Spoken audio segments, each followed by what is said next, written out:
Good morning, everybody, and welcome to the Mac and Jack Sports Show on live Wednesday through Sunday, 8 through 10 a.m.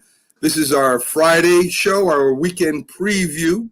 So what we're here to do, folks, is we're here to cover all the national sports for you. We pay special attention to the Northeast professional sports of New York, Boston, and Philly.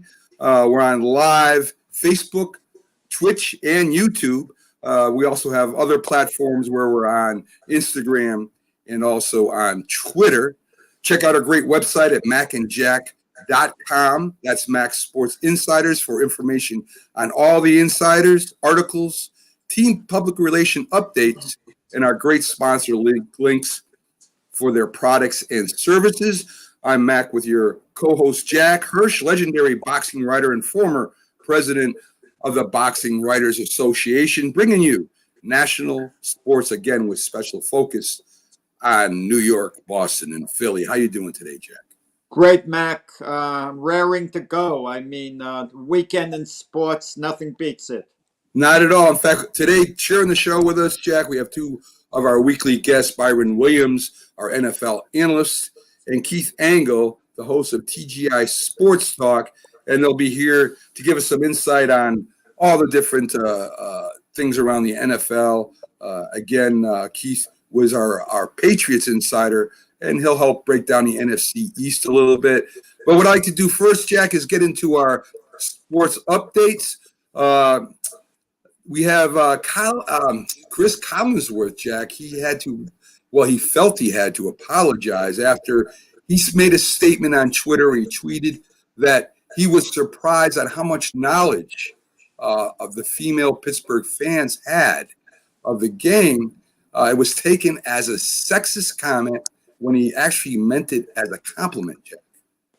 Yeah, I mean, everyone has to understand. You go on Twitter, you're taking a risk.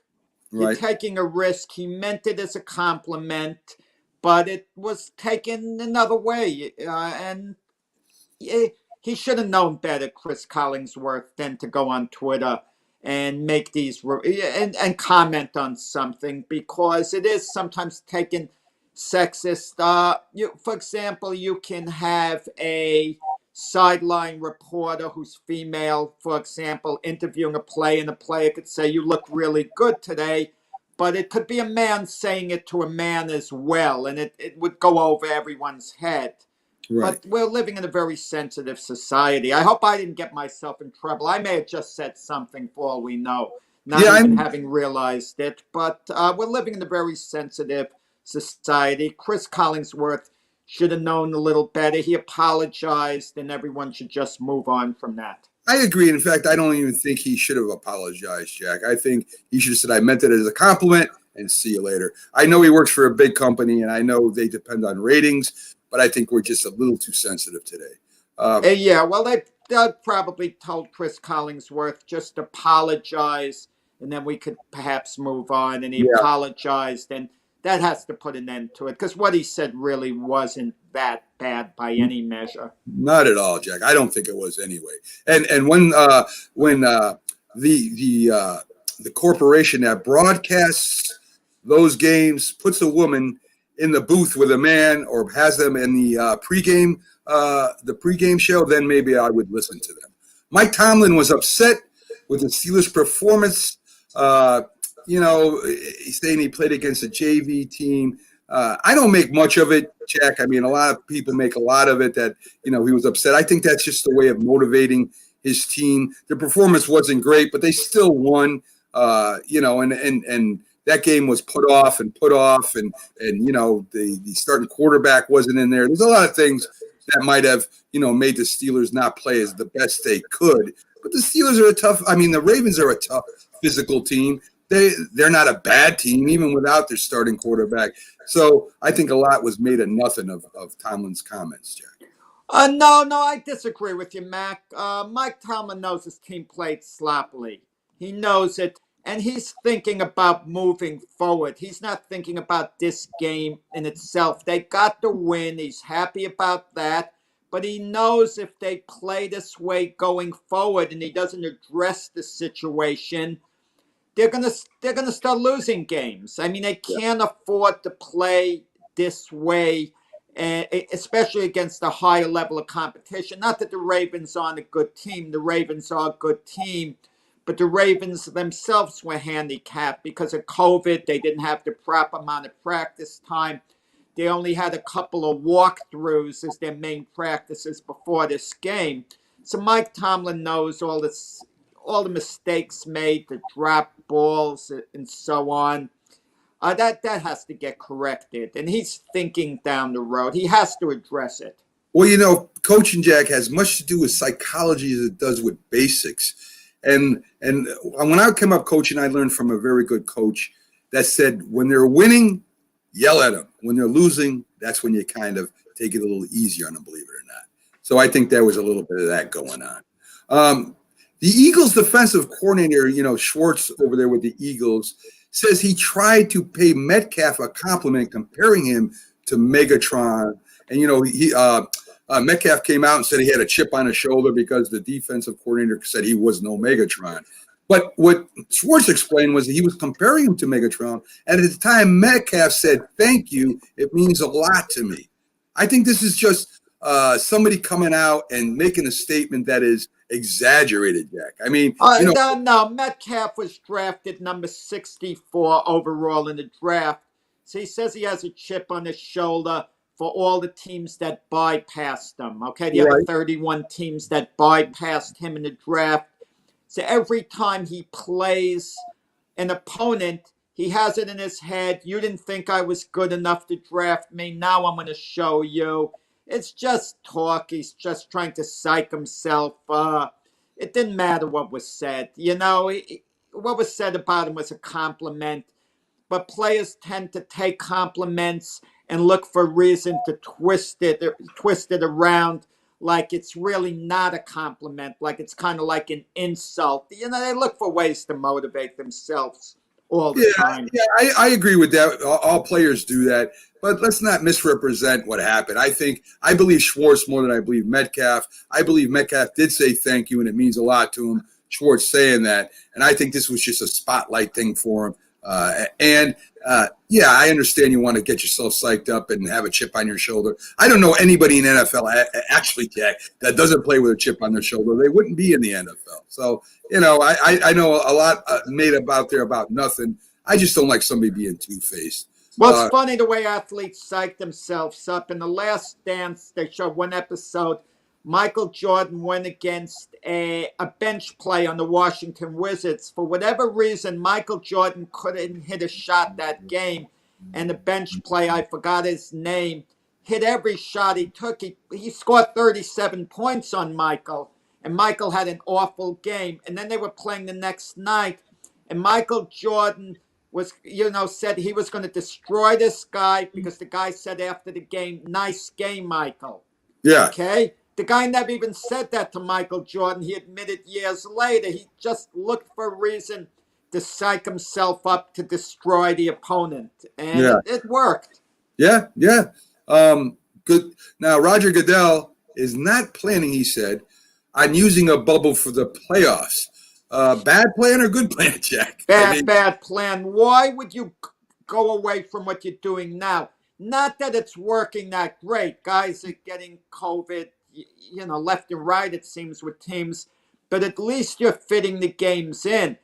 The playoffs are very treacherous because you can't move a game 3 days later down the line. What's that going to do to the schedule?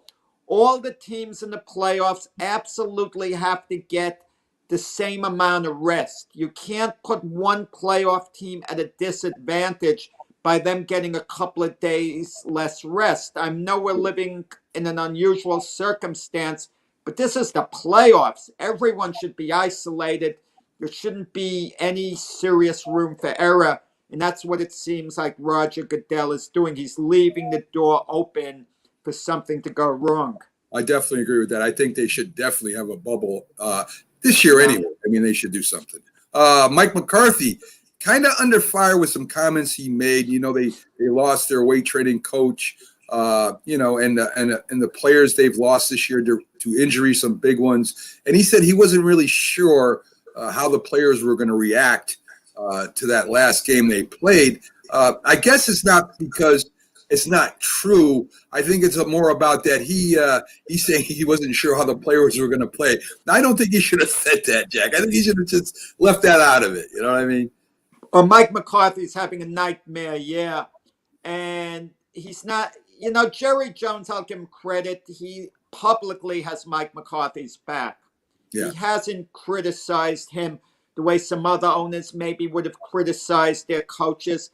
But it's hard to believe Jerry Jones could be pleased with Mike McCarthy despite what he says. Now, Mike McCarthy was a Super Bowl winning coach one year with the Packers. And he had a nice body of work over his years with Green Bay. But, you have Aaron Rodgers as your franchise quarterback. But it's becoming apparent there could have been better hires than Mike McCarthy for the Cowboys. It seems that way, Jack. Yeah, Jerry Jones may have been better off with like a young, dynamic coach with a lot of enthusiasm, but he wanted a veteran guy, a guy with a track record. And he got one in Mike McCarthy, a guy with a track record who'd been around a while, had been established, who was a big name. But it really didn't work out. But listen, they had to move on from Jason Garrett. Can you imagine if Jason Garrett was still the Cowboy coach and the year was going as it was? The Boo Birds would be out louder than ever. Oh, no doubt. And it helps a lot that the fans are in the game. Yeah. Well, Dallas had high expectations this year. Let's not forget that. Dallas has had high expectations every year. Super Bowl run. Listen, Jimmy Johnson, who's an analyst for Fox, he got on there and he said, I'm jumping on the Dallas Cowboy bandwagon. They have such great talent that he's a believer. Yeah. Jimmy Johnson said that at the beginning of the year. And injuries or not, it's been a nightmare season for Dallas. I definitely agree. In the Major League Baseball, Jack, Yankees and White Sox are going to play in 2021 at the field where they had the movie The Field of Dreams. It's going to be scheduled and they're going to do it. Matt, can you line us up a couple of press credentials? I know the game in Iowa. I could. If you're willing to go out there, Jack, I can get a press. How long a drive is it by car? Oh, my God. I don't know. It would have to be at least a day, I would think, right, Jack? Well, yeah. I'd stay up somewhere. I'm not like you, Mac. You drive 36 hours straight through. I have. Stay a couple of nights at hotels, motels, so on. I don't push it, Mac, the way you do. I could see you. You stop off, you get a couple of cans of Red Bull, and you keep going. And you drive through the night. I don't do that, Mac. I got to pace myself a little. I definitely have done that in the past. Yeah. So as in December, when free agency opens for the Major League Baseball, there's going to be 147 free agents, Jack. Isn't that crazy? You want to hear something funny? Marvin Miller, who's one of the most, let's put it this way, the most underrated non-player in baseball history for what he did for the players. He's the guy responsible for free agency and all. Marvin Miller fought so hard for free agency. And Marvin Miller said he once heard Charlie Finley, the flamboyant owner of the Oakland Athletics, say, why don't we let them all become free agents at the end of a season? And even though on the surface the players would salivate, Marvin Miller said that would have been a disaster for the players' union. If everyone became a free agent, they wouldn't bid nearly as high on players. So that would work to the players' detriment, actually. Definitely. And listen, free agency is a hard thing, but teams are gambling when they sign a free agent. It is a major gamble. Yankees signed Garrett Cole to a 9-year, $324 million contract. That's $36 million a year. 1 year's done. They got 8 years to go. So far, so good. But what happens if Garrett Cole gets hurt, loses his stuff, and let's say it has 4 years left on his contract, and you're paying him amongst the highest players in the game for a guy who, Jacoby Ellsbury. That's a perfect example. Yeah. Big contract, complete waste. Yeah. Carl Pavano, few years, big contract at the time, waste. It's really a crapshoot. It definitely is. And this sports update me and Jack are talking about right now is brought to you by Fanatics. Go there, go to our website at macandjacksports.com. The website is Mac Sports Insiders. We have them on our front page. And Jack, they have a new item coming out in Fanatics, Sports Fanatics. I have it up on the website right now. It's the new NBA jerseys and stuff like that. You go there, you click on there, and you'll see the new NBA jerseys. So go to our website and check out Fanatics. Speaking of free agents, Jack, Trevor May is signing on with the Mets. He's citing the owner Cohen. It seems like it's going to be a great city to play in. That he's excited about having a new owner out there that's actually a fan. So there you go. We got. And he's getting $15 million for 2 years, and he's a middle reliever. He's getting $7.5 million a year, which is good in this day and age for a middle reliever. Definitely. So I don't want to hear with Trevor May the Steve Cohen buzz. Yeah, he enjoys it. I have no doubt about that. But if he didn't take this Met offer, who knows what he would have been offered by another team. So I don't want to hear, it's about the Steve Cohen buzz. It's about the $15 million for 2 years. Oh, and then Steve Cohen is the B side of the signing. The $15 million is the A side. I definitely agree with that. The Yankees and LeMahieu says he wants to stay with the Yankees. Yankees don't want to commit to 5 years, Jack. They want to do a 4-year contract. LeMahieu even went far as to saying he would take less money in that 5-year contract to stay. So he wants security where the Yankees should listen to LeMahieu. Give him less money, 5 years. I mean, LeMahieu, I'm going to tell you, he's a gold glove fielder, whether you put him at second base, first base, or third base. I mean, he's versatile. He's not going to forget how to hit. I mean, I think the Yankees are making a mistake messing around because I could see one other team all of a sudden going after him. But LeMahieu, who knows what he's really thinking. I mean, we feel he wants to come back to the Yankees, and in all probability he will, because when a player's with his team and he's had success, chances are he's happy and he wants to go back there. But just to have a bargaining position, LeMahieu's agent, I'm sure, is telling him, say you'd like to come back to the Yankees because you want the other teams to think that the Yankees are going to bid on you. If LeMahieu says he doesn't want to go back to the Yankees and the Yankees say we're moving on from him, it weakens his bargaining position, such as the case when Scott Boras had Bryce Harper as a free agent a year ago. He badly wanted Scott Boras to get the Yankees into the bidding because that was going to up the price. But the Yankees weren't interested in Bryce Harper because they knew what it would cost, so they didn't go for the bait. And Harper, even though he got a major sum of money, $330 million, it was over 13 years. So it wasn't that bad a deal for the Phillies. The Phillies didn't have to lay out the type of money that people thought Bryce Harper was going to, ultimately get. I definitely agree with that. I don't know, Jack. I don't know. 5 years is a long time, and I love DJ. Less money, Mac. But he said if they could pay him less than what they intended to, then it's a workable thing. It depends how bad they want to hold on to LeMahieu, and the Yankees should want to hold on to him badly. If they don't sign him, someone is going to offer him 5 years. Yeah. Someone is going to emerge. It could be the Angels. Artie Moreno, the owner there, has been known to go after the free agents, to be a little bold. It might be the Mets, Steve Cohen. He might sit down with his people and say, look, give him $25 million a year for 5 years. Yeah. Okay? I could see that happening. It's a good possibility, Jack. In the NBA, real quick, Jack, right after LeBron James signs his contract, Anthony Davis finalizes his big deal with the Lakers, a multi-million-dollar contract he's set for the rest of 10 lifetimes, Jack. I think it's 100. Is it 190? $190 million for 5 years. But listen to this. How about the contract that hasn't been signed, at least yet? It might be signed, it might not. The Milwaukee Bucks Want Yeah. to sign Giannis, the Greek freak, to like this supermax contract. If Giannis signed it, that would be 5 years for 228 million. Yeah. Okay, 38 million more than what Anthony Davis even got.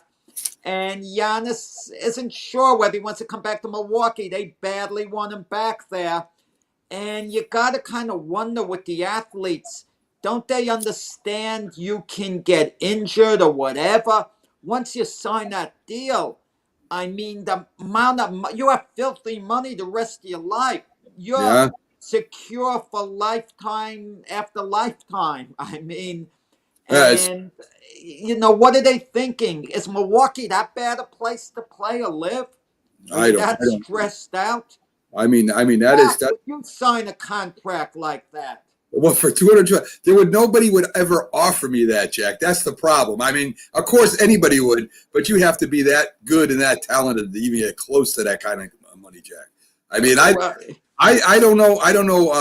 I think that really the Greek freak is a little unhappy that they've exited the playoffs early every time they've gotten there, but part of it's his fault too. I mean, yeah, part of it is his fault. yeah. So I mean, And listen, but they had a heck of a record. I mean, that type of money. Oh, please. oh, they definitely did. They definitely They should get. Sometimes some of the players. I don't want to say they're spoiled, but they get into habits where they, they play. They're big stars in college for the most part. Okay. right. And I don't want to put them down by saying they haven't held a real job, because the NBA is a real job. It's hard work with the travel. These guys work very hard. We look at it as a game, but it is a job. For them, yeah, Preparation. You got to rest. You got to train. I want to give them their due. sure. But get them a job as a waiter, or driving for car service, or as a car mechanic. Good, decent, honorable jobs. But when they looked at their paycheck for those jobs compared to what they're getting, it'll be a humbling experience. I Sure. mean, when you Sure. offer that type of money, there are millions and millions of people in society who would gladly work 16-hour days every day for that type of money, would do Sure. whatever it took. I mean, Sure. and sometimes you wonder whether they get it. They fall out of a sense of reality sometimes. 228 million. Yeah. Someone it has to really be demeaning, where people really are going to have to insult you all the time, and you can't bring yourself to work for them. That's Oh, the only way I could see it being turned down on principle, not convenience, but principle. definitely agree with that, Jack. So we will get this going right now. It's a new bit that we There's have. no need to fear. Underdog is here.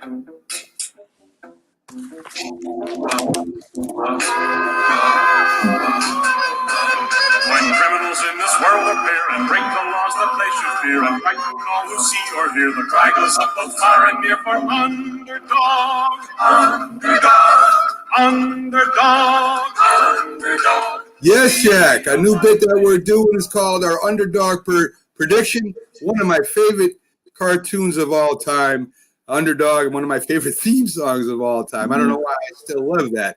But we have the NFL, of course, coming up this weekend.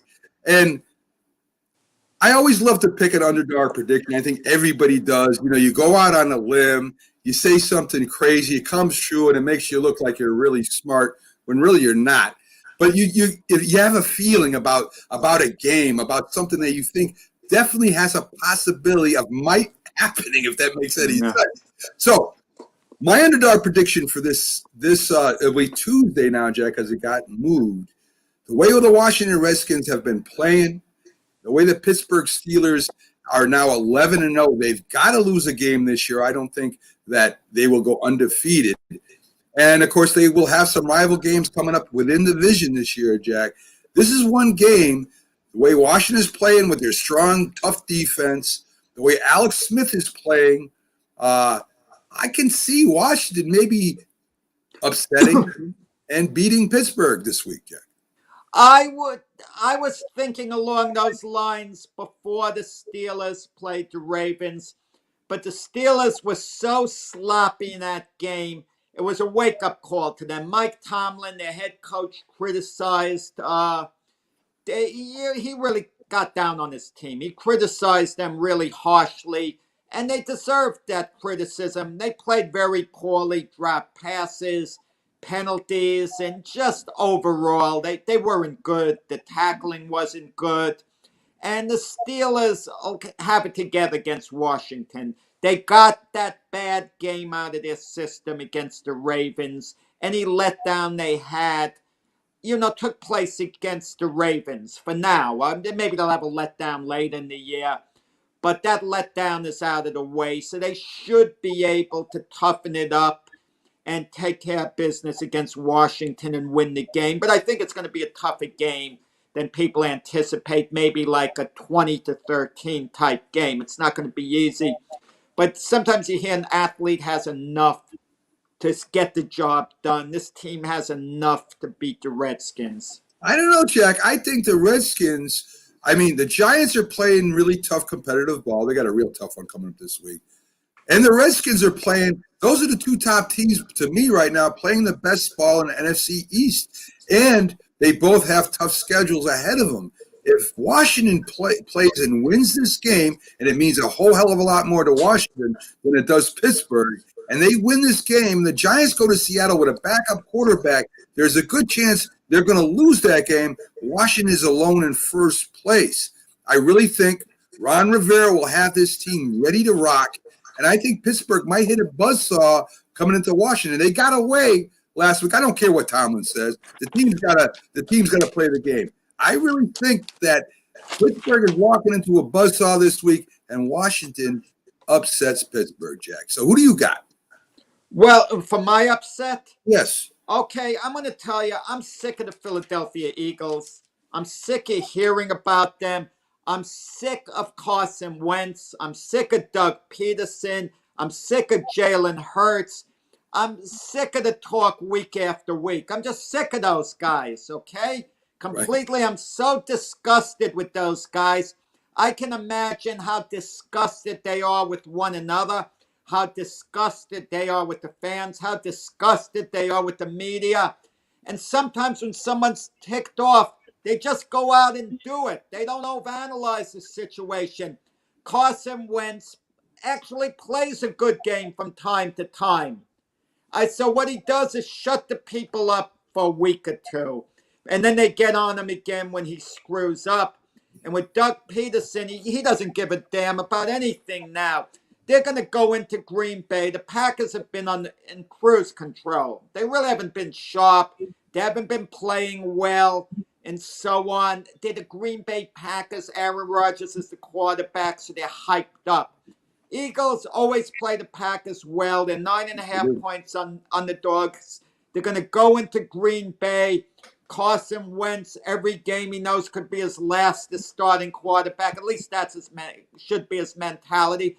And the Eagle defense, wow, did they play inspired, okay?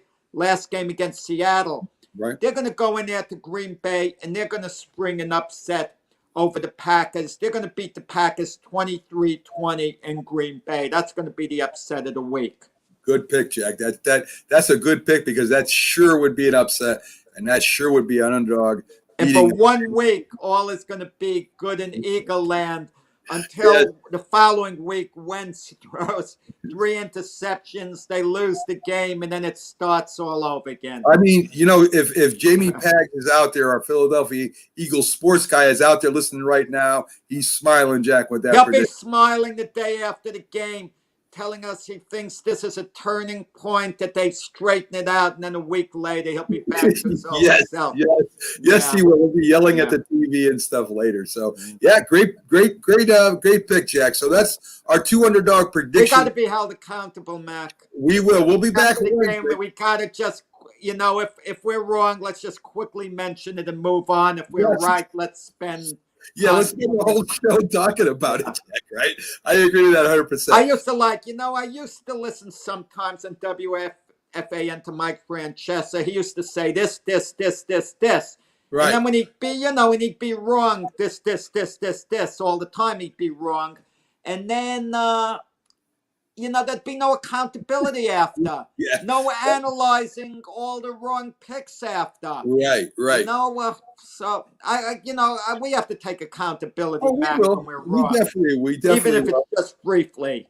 Oh yes, and it will be very brief as compared to if we did come up correct with our underdog picks. So those are two big underdog picks, Jack. I mean, you're talking 9 to 10 points underdogs, and we're Those saying are that. big underdog picks. Yeah. Well, I'll disagree with you on one thing.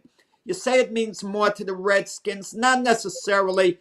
Steelers 11-0. Now people are kind of talking, can they go unbeaten?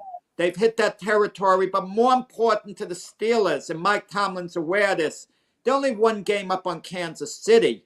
Very They're true. not guaranteed home field advantage in the playoffs. Not that home field is as important as past years, but then again, if the Steelers get in the playoffs in the games at Pittsburgh, maybe a certain amount of fans are going to be let in, that enough that could make a difference, make it feel like a home field advantage. It's quite possible, Jack. I mean, I don't think, personally, the only fields that I think have big home field advantages, the only teams would be the Seahawks, maybe Kansas City, maybe some stadiums that are very loud where you actually can't hear the play in the huddle being called.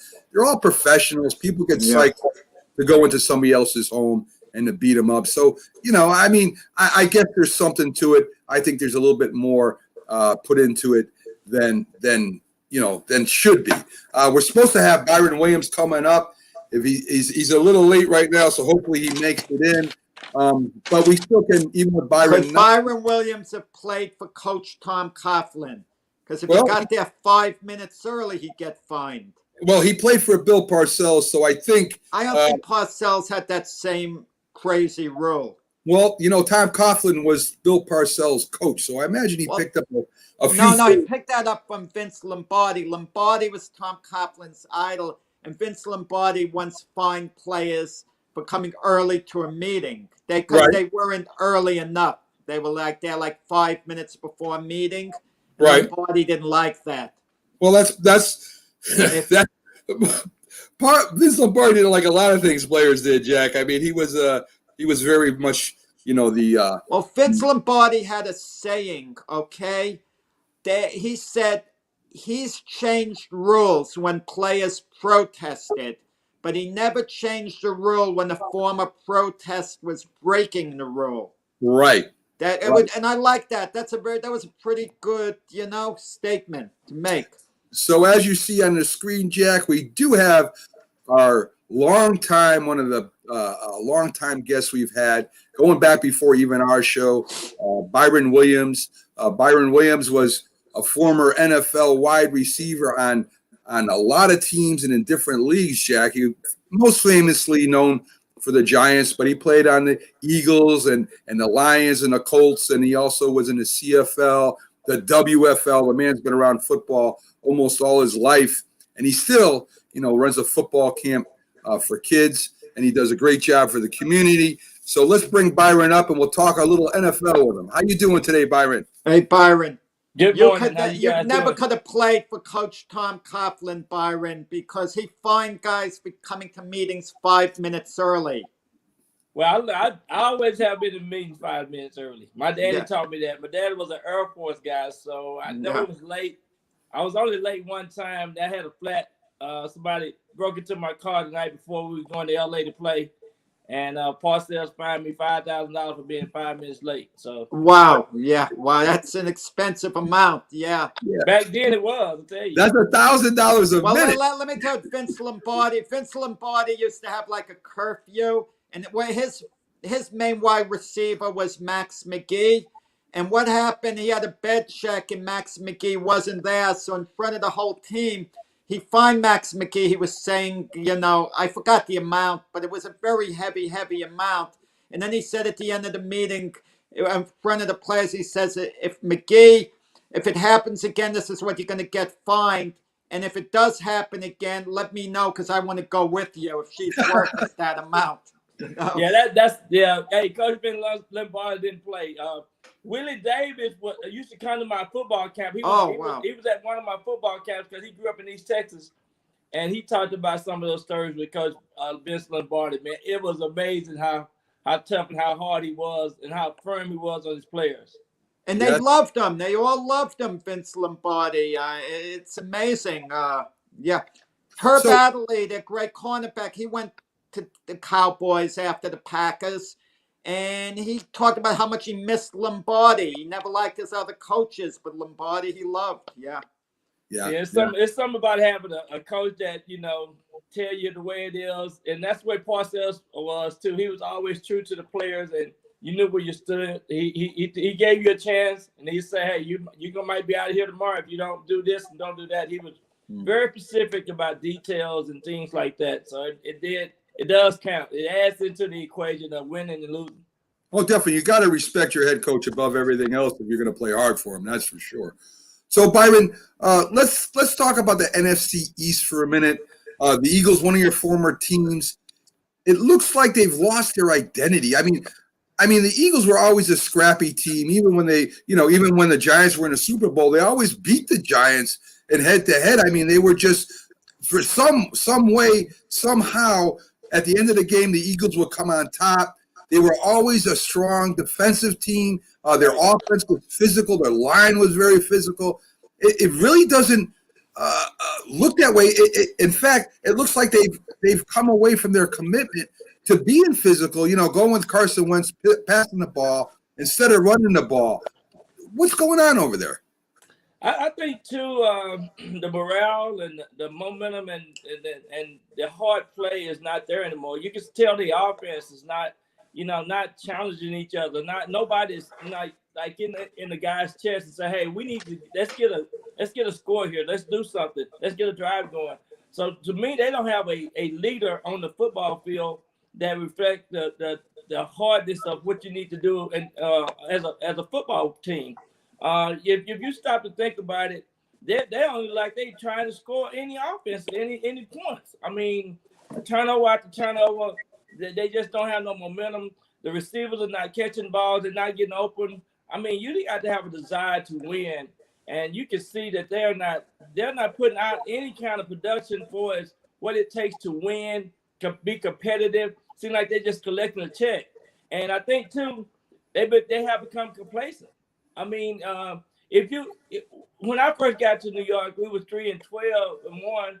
But my point was, Parcells took all the negativity out of the equation. He said, if you was on any reserve, he sent all of those guys home. You have to do something that's going wake the team up, going to shake the team up, and then that way you can get some momentum and be competitive. I mean, football, they've been in a lot of games. I mean, the Eagles are not a bad team. Of course, they had a lot of injuries, but I still think that they're going to have to do something that really shake the team up and get them alert, get them focused back on what their goals are, and that's to win games.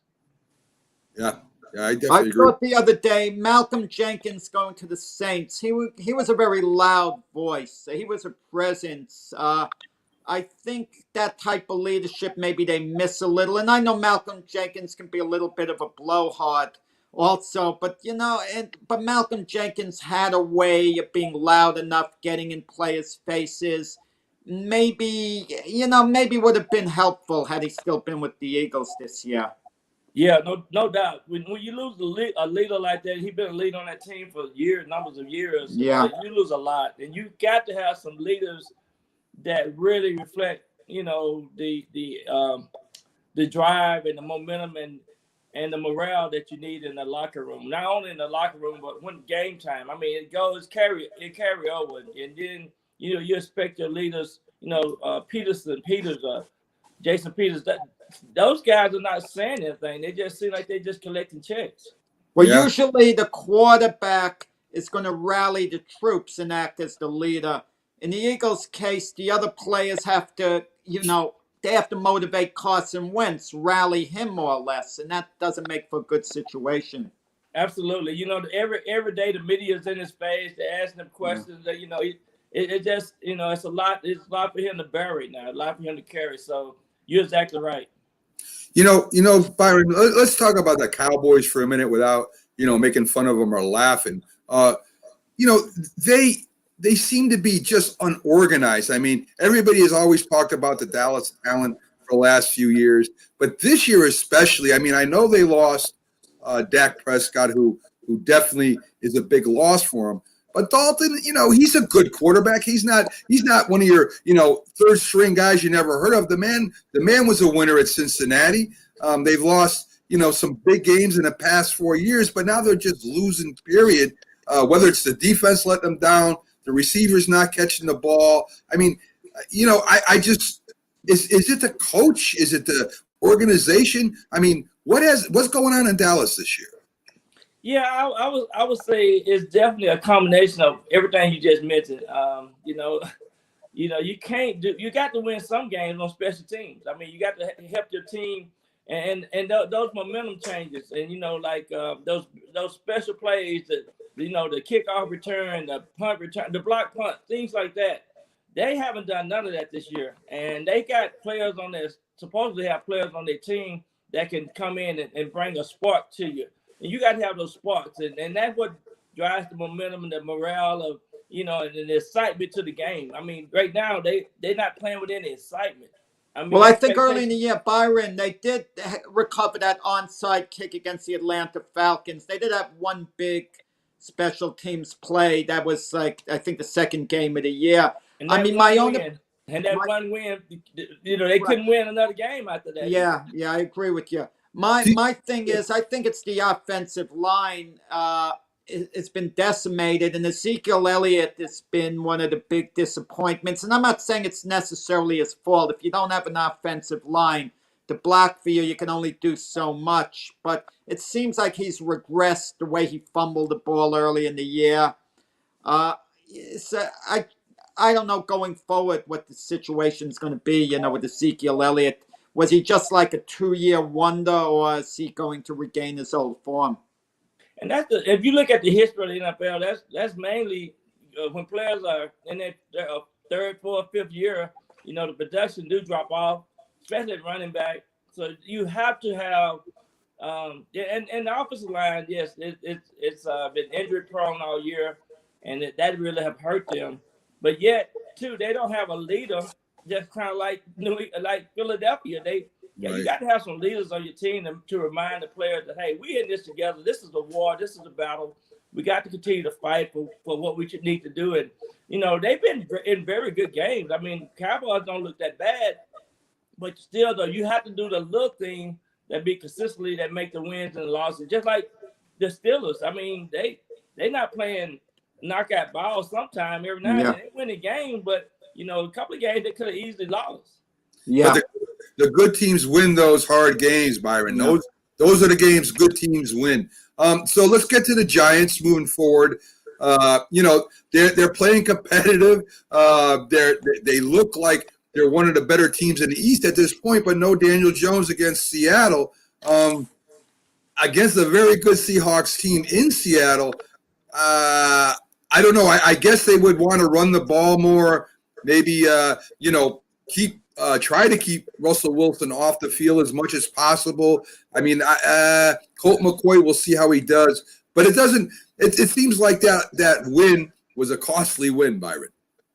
Yeah, it was, and I hope Colt McCoy don't make no mistake like he did at the end of the game. I mean, he ran out of bounds. You got to stay in bounds, keep the clock running, make them use up their timeout.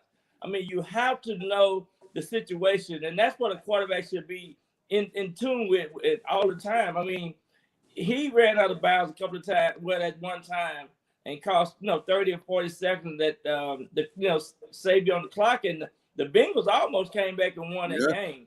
I mean, so you have to have some good, precise decision making out there on the football field, and your quarterback got to make intelligent plays and make sure that everybody's on the same page.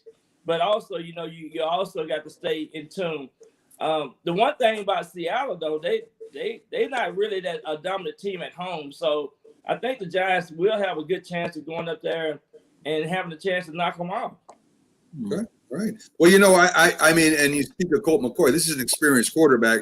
This is a guy who was starting in the NFL a bunch of games, and he should know, to slide and not go out of bounds.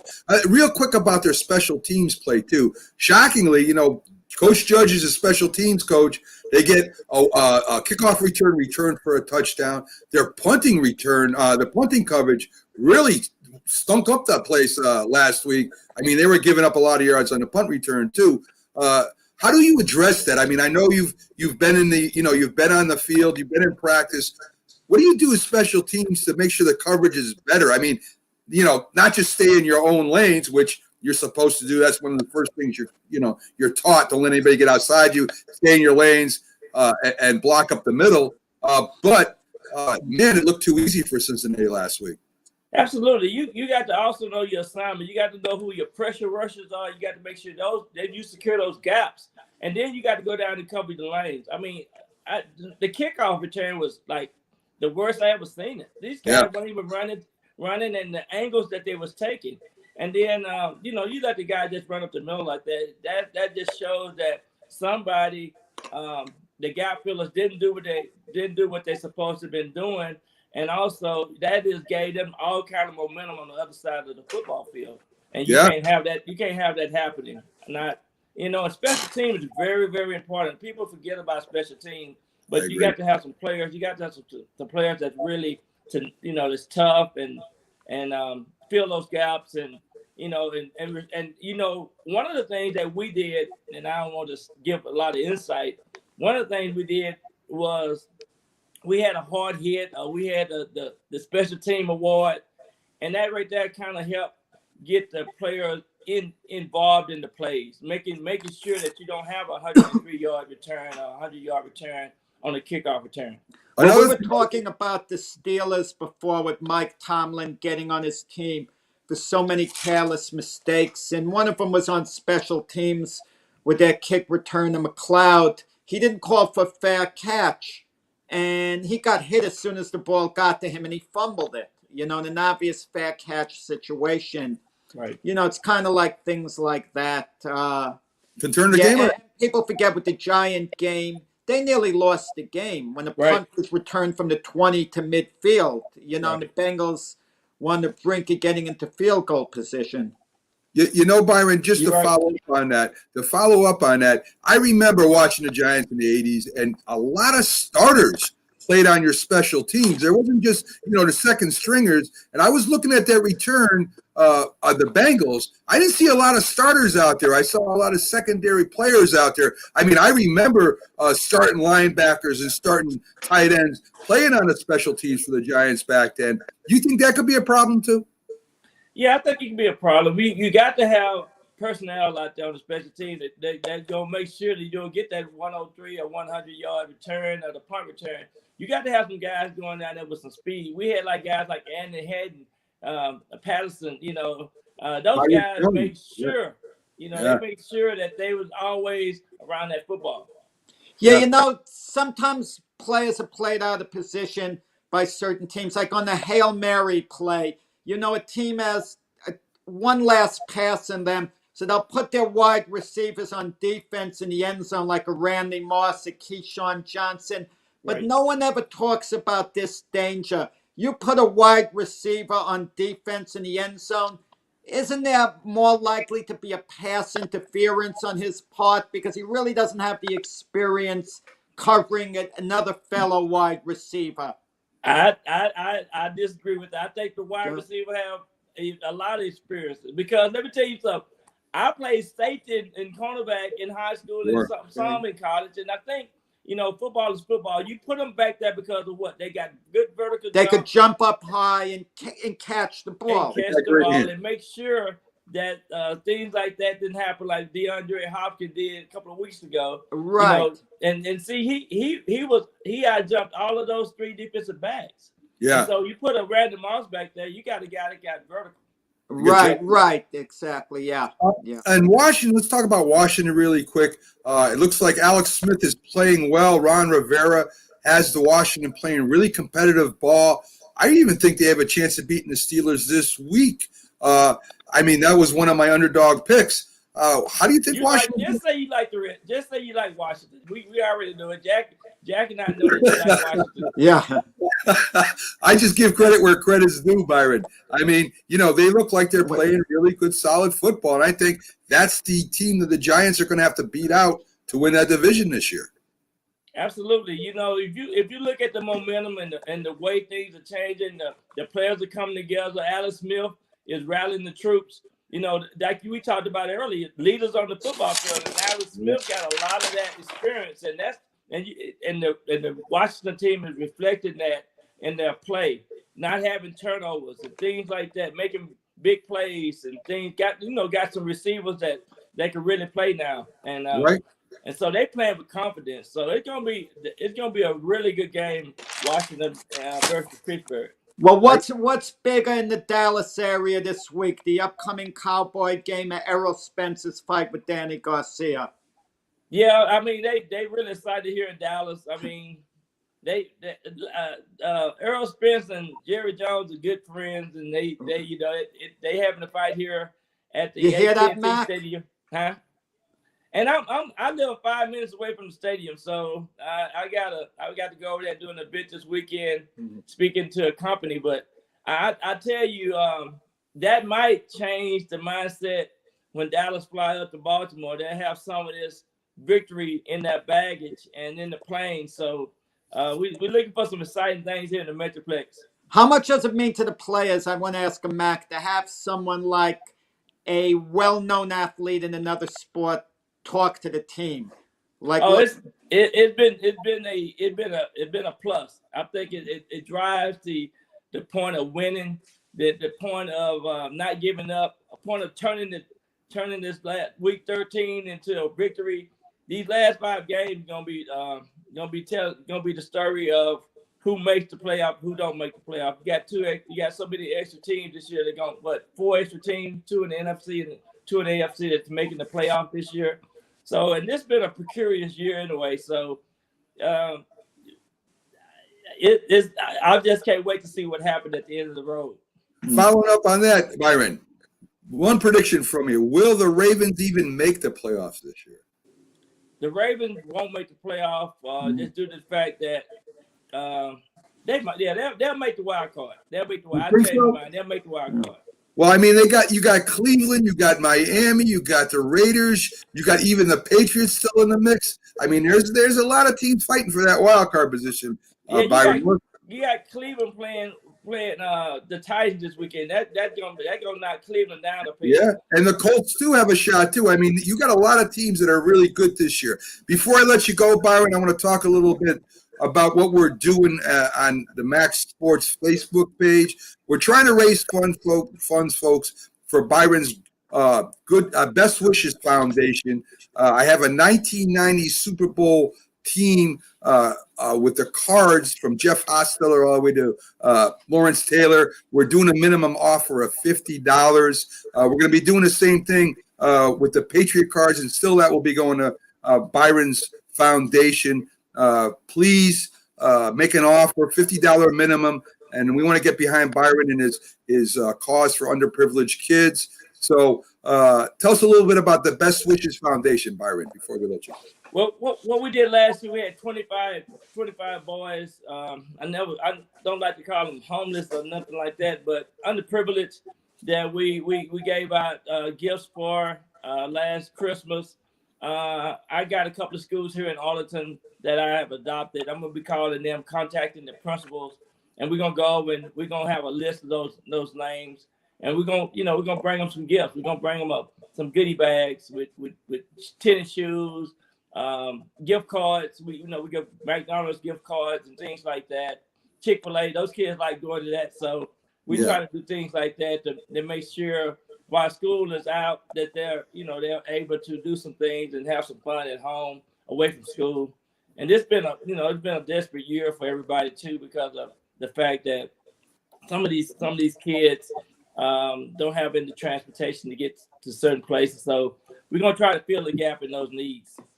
Excellent, Byron. You're a good man and a great guest, and thank you for coming on again this week. We'll see you next Friday, Byron, and hopefully we get a couple dollars out to you for your fund and the kids out there. And again, glad having you on, and hopefully hopefully the Giants can pull it off this week. I'm rooting for them, so we'll see.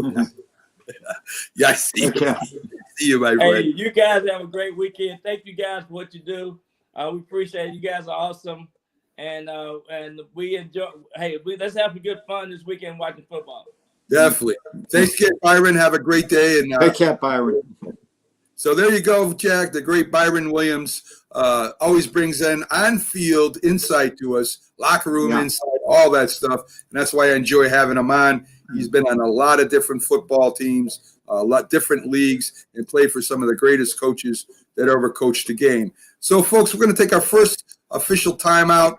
We'll be back with some more great guests. We got Keith Engle coming on the other side, our Patriots insider, and knows a lot about sports in general. He's always a great guest. So come back and join us right after these messages.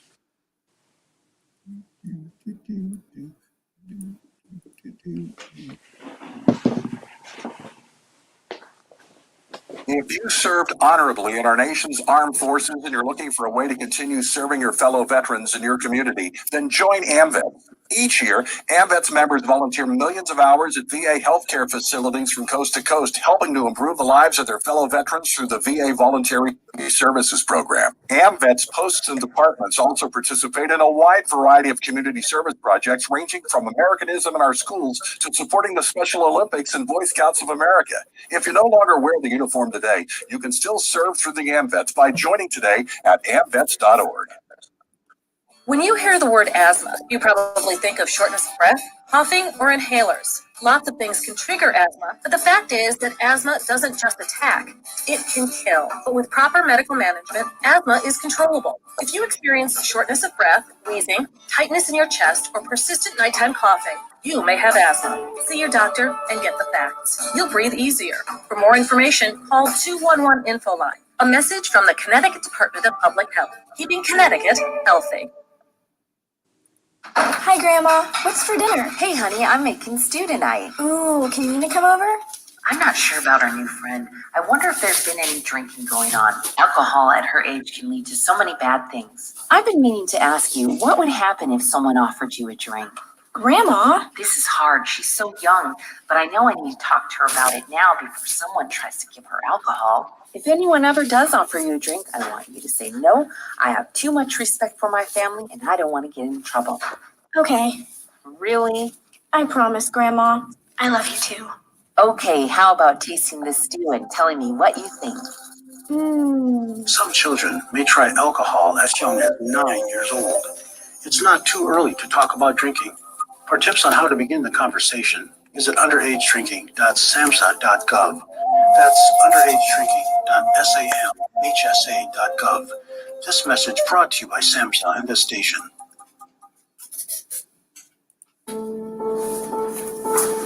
We all make choices. When it comes to alcohol, kids make choices whether to drink or not. Bye-bye. Remember, I'm going to Alex's party tonight and sleeping over. Hey, have a seat for a second. Remind me about that party again. And adults make choices whether to talk about it. That's true of parents and every other trusted adult in a kid's life.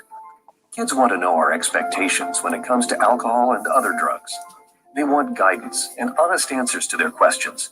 And it makes a difference when the message is consistent and part of everyday conversations. So talk with your kids and help lead them on a positive path.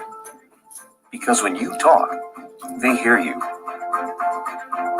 For more information about talking with your kids about underage use of alcohol and other drugs, visit underagedrinking.samhsa.gov.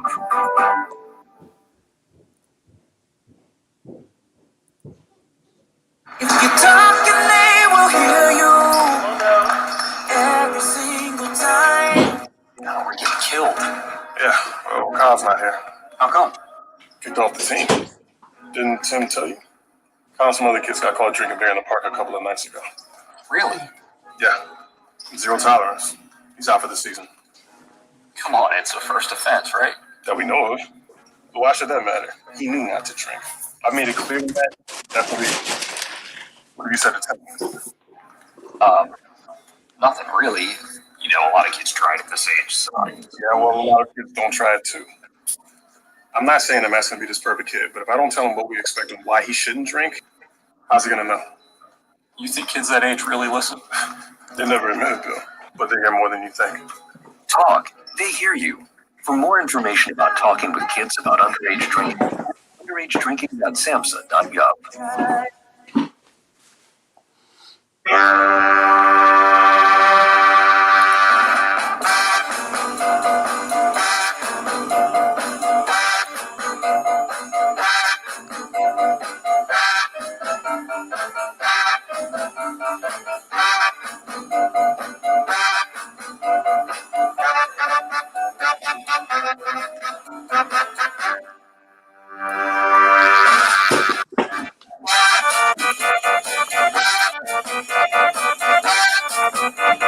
Good morning and welcome back to the Mac and Jack Sports Show. We're here Wednesday through Sunday, 8 a.m. to 10 a.m. We're here giving you first morning sports update. We enjoy doing this, me and my co-host Jack, who's a little bit under the weather today.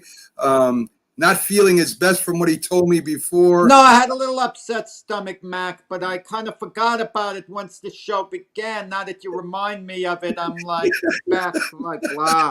Yeah. Yes, I know. I know, right? I mean, I appreciate you being a trooper and a warrior that you are, Jack. It must be that boxing. Well, no, I was just looking at my emails when we had the little bit of a break, and I was asked by my publication, because there are no reporters at ringside with the pandemic, so things have to get covered off TV now. So I was asked to cover the tomorrow night's fight, Errol Spence and Danny Garcia. Wow, there you go. Yeah. So you're going to be writing the. They're going to pick up boxing news. They're going to pick up my pay-per-view costs too. There you go. Yeah, definitely. So you're going to be reporting. You're going to be reporting for that boxing news organization. That you tell them a little bit about that, Jack. We don't talk about that. No. I mean, it's the it's well over 100 years old. The publication Boxing News. It's print plus online. It comes out of England, actually. Right. It's a British publication, but it's the New York Times of boxing publications. Right. I mean, and over there in England, they are very much boxing fans over there. I mean, they're yeah. I mean, there's a show this afternoon there, like Billy Joe Sanders is fighting. There's a 5-hour time difference, so it's kind of a little weird if you're on the East Coast here, the United States, because the main event is going to start about 5:15 or 5:30 for us, which is a nice, convenient time to see the fight when it ends. But so many of the times these boxing matches, they end too late. Like Spence Garcia is taking place in Dallas, and the main event's going to come on about 11:15, and by the time it ends and everything, it's midnight. Listen, when Mayweather fought Pacquiao, as I recall, the main event started about 12:45, 12:30, 12:45, and imagine that late starting time. It's kind of crazy. Yeah, I mean, you covering the boxers, Jack? How do they stay up? I mean, and are that well awake and ready to rock at that time when you're boxing for a title or just to get a shot at a title? I mean, maybe I should ask Scully that, but I imagine you would have some information on that. How do they get up? It's adrenaline, Mac. It's adrenaline. Any athlete, just like when they're hurt or whatever, they play. When someone gets in an athletic contest, especially a boxing match, things that would bother you normally aren't going to bother you. If, let's say, your back is hurting you, for example, once you're in the ring, you put it out of your mind, Yeah, you run on adrenaline, you really do. I mean, I can't comprehend watching football players play in 0-degree weather. I once went out jogging when it was 4 degrees. After like a couple of minutes, I turned and I went back into the car. I couldn't tolerate it. Yeah, I can imagine getting tackled in 0-degree weather. Yeah. I mean, I've heard some stories, about Green Bay when they played on the frozen tundra, that ice bowl when they played Dallas, which was unbelievable event. Unbelievable finish. Both teams were great. They said when they hit the ground, it was actually harder than when they got hit by somebody else. I mean, it was just like hitting concrete. So, yeah, I can't imagine that either, Jack, playing in that frigid of cold or running or boxing at 12 midnight. I mean, it's just some of the things that, they do so that we can, so that we're entertained at certain times and they get the best ratings they can is sometimes, a little tough for me. So that was Byron Williams, folks. We had up our NFL analyst, played for 5 different teams in the NFL, mainly known for playing with the Giants, and he played in the CFL for years, and the WFL.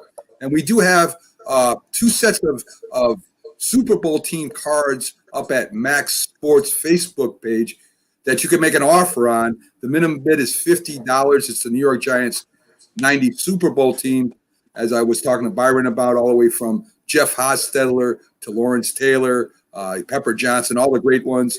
And we do have a Patriots semi-Super Bowl team on there from 85, Jack, where I have Steve Grogan, Sam the Bam, Cunningham, all their great receivers, Morgan, and their receiver. I'm trying to remember his name right now. I got a brain freeze, but one of the better receivers, tight ends, one of the better tight ends they had in the past. Russ Francis, there you go. A great tight end. The other linebackers also. So what we're taking is, if you like the Mac and Jack's, if you like Mac Sports Facebook page, we can contact you if you have the winning offer, and it will help out the underprivileged kids that the Best Wish Foundation does, especially around the holidays and with the COVID and everything. It's a little rough on the kids that really don't have parents and that are kind of struggling out there. So if you get a chance, go there and make an offer in the comments section, and it'll be a great thing for you to do for the holidays. Next coming up, Jack, we have Keith Engle. He's not in yet, but Keith comes in every week for us. He's a very popular show called TGIS Sports Talk. He's very popular. He covers the Patriots and the Knicks, but he talks about all sports. He's a big a Yankees fan also. I don't know how that happened, Patriots and Yankees, but he's a big Yankees fan. He's having Roy White on there, Jack. We talked about Roy White a little bit. Yeah. So I would imagine, I think that's going to happen tonight. If you guys get a shot, if you like the Yankees and you can remember Roy White and what a steady player he was, and how he helped the team to a couple World Series, really. Steady, steady's the word. We talked about him yesterday. What we didn't talk, actually, in 1977, Lou Piniella came on really great as a Yankee outfielder, and Roy White's game lagged just a little bit late in the 1977 season. So Lou Piniella was actually starting ahead of him, right? In the playoffs and the World Series. But the next year, 1978, Roy White was back starting again. Right, and he had a couple of home runs. So he wasn't happy when he was sat down, Roy White. I believe he wasn't about it. Yeah. But anyway, so we'll have him on there, and we'll talk a little bit about of course, the Patriots and a little bit about sports in general. Jack, I was thinking, with this football season, with all the wild card teams, if you think about it, and we're just talking the AFC alone, if you go through all the wild card teams that have a chance, and I know there's extra wild card teams in there, you've got the Raiders who got embarrassed last week, but I still think that's one of those games that you're just something happens. Every team normally has one of those games. You have the Colts or the Titans. You got the Browns, maybe the Ravens. You got and in the East, you got the Dolphins, and the Patriots are staying alive too. I mean, there's a lot of teams that right now at this time of the year in the AFC right now that are vying to get at least a wild card spot. Jackson will be Lamar Jackson is going to be back. I mean, what are your thoughts on that? Who do you think are the 2 favorite wild card teams right now in the AFC? It's so hard to tell, Mac. You know what it is?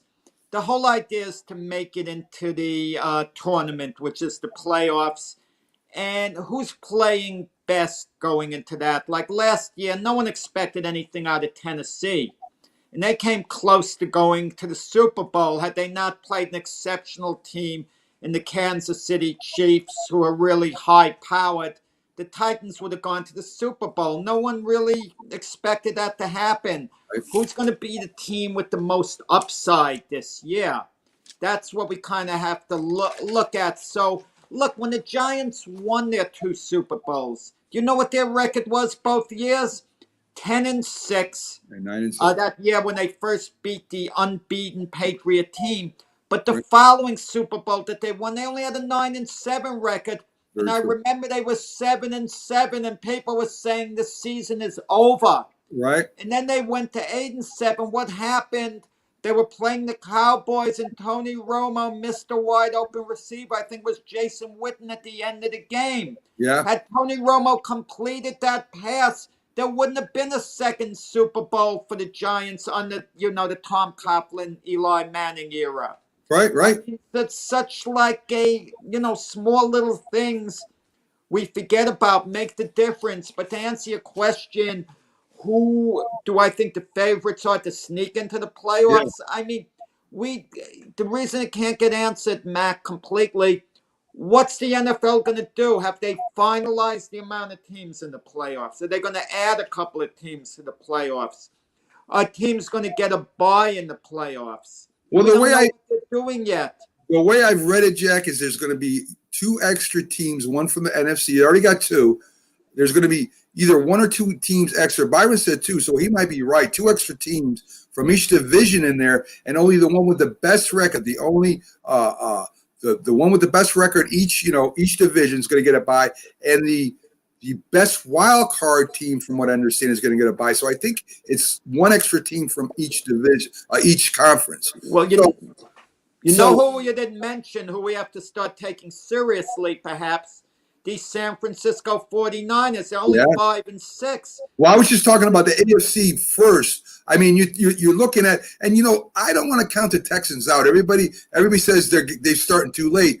With that extra playoff game, I don't think they're starting too late. I still think they have a chance also. Well, they're 4-7 right now. Is the extra playoff berth, if it's given, is 8-8 going to be good enough to snag that berth? If it is, then the Texans have a legitimate shot because they'd have to go 4-1 the rest of the way.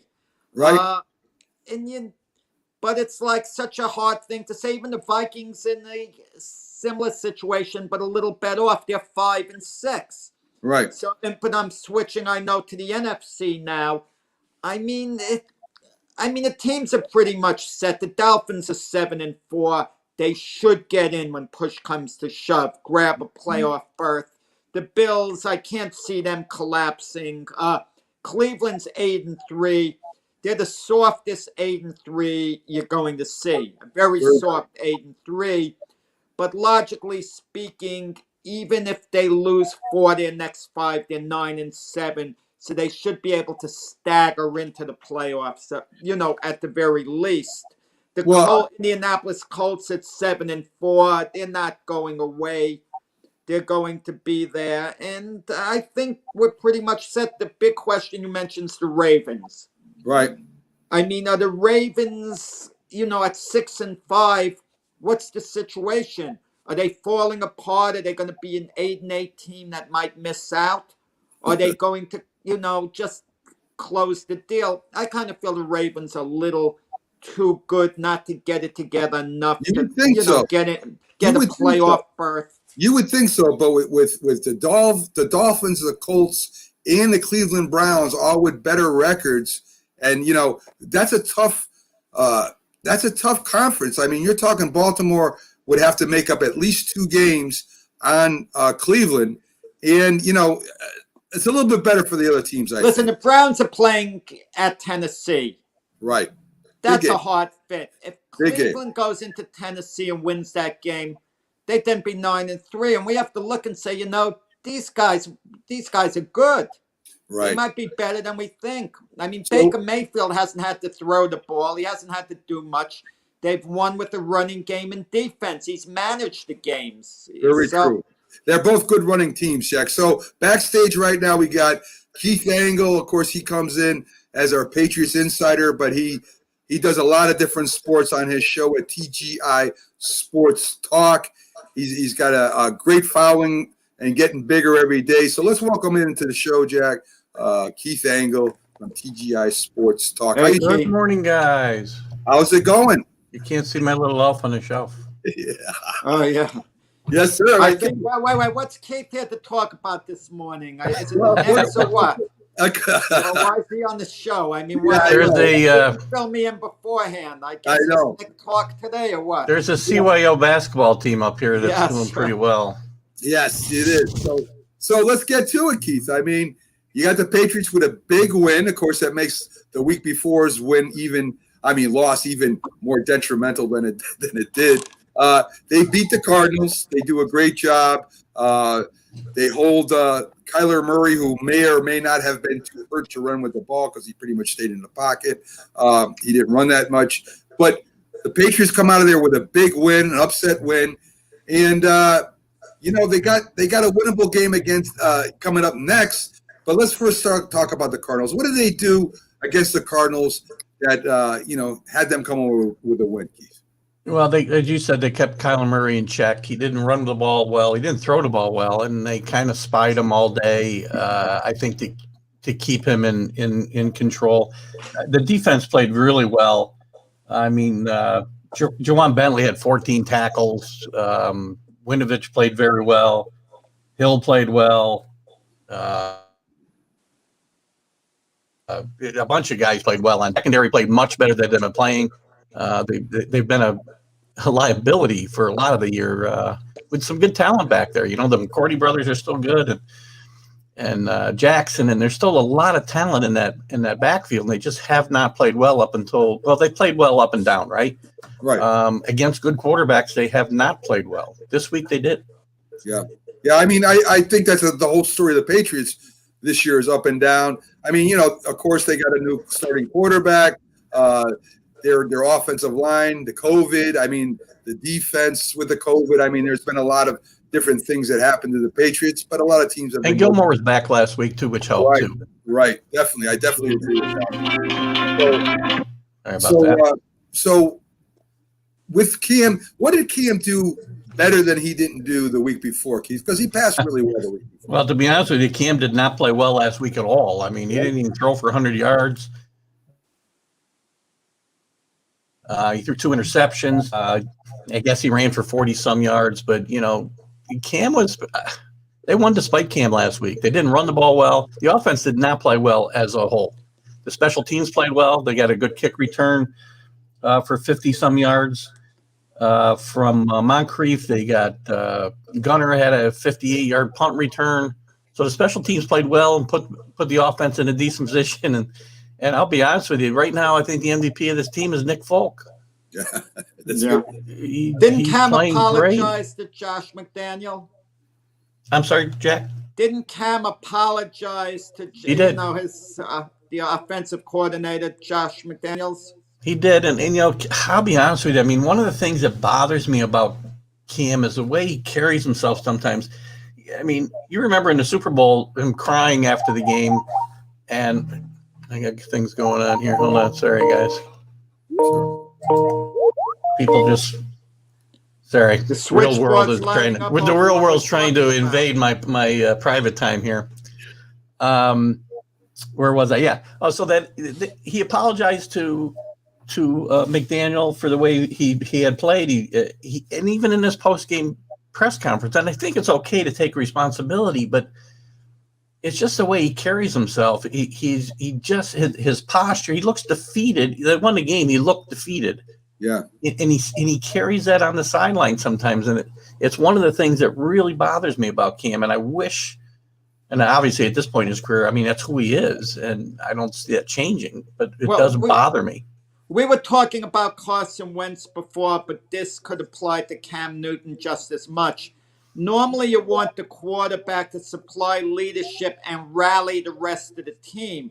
It seems in the case of Cam Newton, the same way as Carson Wentz, the team has to rally the quarterback, get him going. And that's not a good sign. No, that shouldn't be the way. I mean, again, I hate to harken back to Tom Brady, but that, Tom Brady was the guy who rallied that team. Yeah. You'd look on the sideline when they're behind the Falcons 28-3 in the Super Bowl. Tom Brady's over there in guys' faces saying, "We can do this." Yeah. And that's how it hates to be. It can't be the other way around, or you don't have a leader. What happened? I mean, Cam used to be very braggadocious. I mean, he had that Superman rip his shirt off kind of. He really didn't do it, but he postured like he did it. And when he got in the end zone for touchdowns, he was he's still wearing the crazy outfits. But I mean, he kind of came out and he was making a statement, especially in that Super Bowl run year when he was MVP. And I agree with you. Just looking the way he talks, the way he acts, it seems like he's there. He thinks he can do better, but it's not like he's confident about himself this year like he was in the past. Is that the off season? Is that the injuries, Keith? What is it? I think it's the injuries. I think it's been a while since Cam Newton played like Cam Newton. I mean, that Super Bowl season now is at least 5 or 6 years ago. Yeah. And it's been a while. He's had injuries before this year. He really hasn't been hurt this year other than the COVID situation. But two of the last 3 years, at least, maybe the last 3, he's had injuries.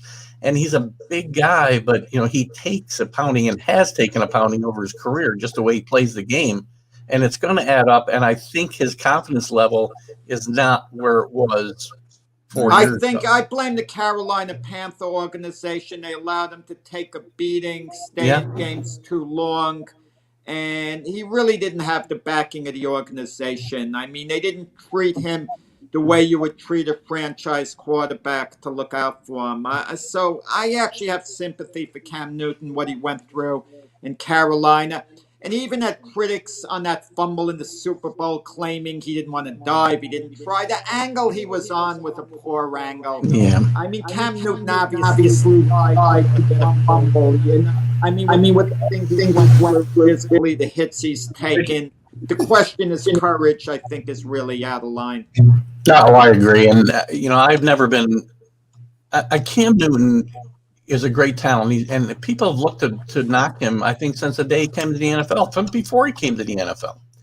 And, I wasn't necessarily crazy about the signing this year, but it had nothing to do with Cam Newton at his best. Cam Newton at his best, who wouldn't want him as their quarterback? He was a great player. He was a leader back then, I believe. I can remember watching. I don't know if you guys ever watched the Amazon Prime video All or Nothing, which goes behind the scenes of these entire seasons for these NFL teams, and they did it for the Panthers 3 or 4 years ago.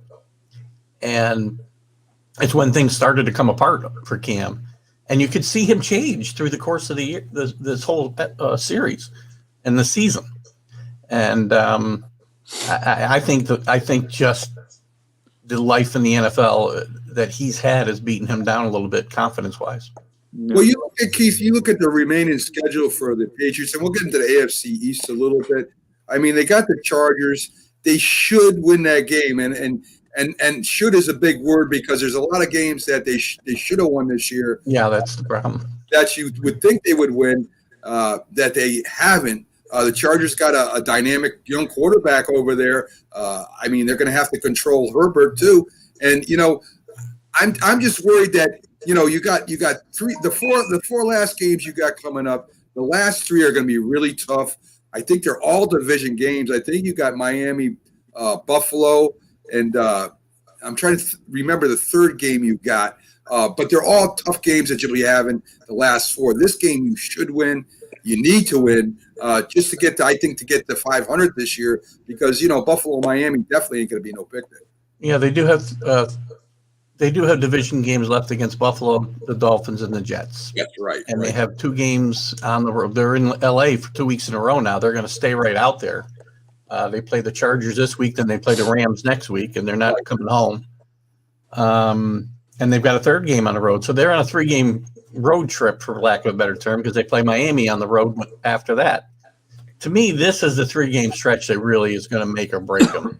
I mean, they've got the Bills after that, and I think they finish up with the Jets unless they got it backwards. But these 3 games are the ones. If they can find a way to win, well, all 3 would be awesome. They need to win the Dolphin game. You got to win the division game, right? They could still find a way. I mean, these teams have come back to them in the playoff race. The Raiders have kind of fallen on hard times. The Colts are coming back to the pack. There's going to be a spot. If they keep playing well, and again, they tease me, and every time I have this conversation, we're going to go out and throw a stinker out and lose to the Chargers. But if they play up to their capabilities and they play the way they played last week against a good Cardinal team, and the way they played against the Ravens 2 weeks before that, right? And the Chargers they're still in the hunt. The Chargers under Anthony Lynn. I mean, I don't want to hear they're better than their record indicates. They're 3-8. They find ways to lose. Every way. Calling last week, they're down 10 points. They have first and goal on the 2-yard line with 8 seconds to go. They're down 10 points, and they run the ball with no time left. And they don't score. And now they have to spike the ball, and they're down to 12 seconds. Yeah. Even had they gotten a touchdown, they wouldn't have had time to execute the onside kick and get in field goal range anymore. See, sometimes wonder the play calling, where that came from. If it came from Justin Herbert, a rookie should call plays. If it came from Anthony Lynn, that's bad news. Well, they're not going to need to worry about that much longer because Anthony Lynn won't be the coach of that team next year. That's for sure. But Herbert's probably the rookie of the year. I think he's played great football, and the Patriots have a pretty good track record against rookie quarterbacks in Bill Belichick's history. And that's going to be the key to this game. They need to keep him in check. So, look at that team's. They found Jack. You mentioned that they've lost every way you can think of to lose games this year. Better than their record. Bill Parcells, who I know Mac loves, said you are what your record says you are. So exactly. Hey Keith, you're getting some reverb when Jack talks over. When Jack starts talking, do you got something on there that's open mic or something, or? I don't think so. I'm not sure why it's reverbing when he's echoing in when he's asking questions. That's why I muted you real quick, Jack. Interesting. Want to try it again? Yeah, go ahead, Jack. Ask him another question. Yeah. Well, what do you want me to ask him, Mac? There you go. There you go. I'm on now. Okay, there we go. I forgot what I was going to ask. I might have left one of these things up on my soundboard. Sorry about that. But it would be an amazing story if the Patriots made the playoffs, because it seems the big talk surrounding the Patriots this year, and Tom Brady as well. I mean, they can't escape the Tom Brady talk, the comparisons and all. To me, it's a bunch of nonsense. I mean, utter nonsense. Everyone should just move on from it. That talk has died down anyway. Succeed under Tom Brady. The bottom line is he is a 43-year-old quarterback. It's amazing what he's doing at his age. I could say he's the greatest 43-year-old quarterback in history, but it's no reflection on Bill Belichick, who's at the very least one of the greatest head coaches of all time. I mean, that this 20-year run of the Patriots has been really, I think, unheard of in the NFL. At least in the modern era.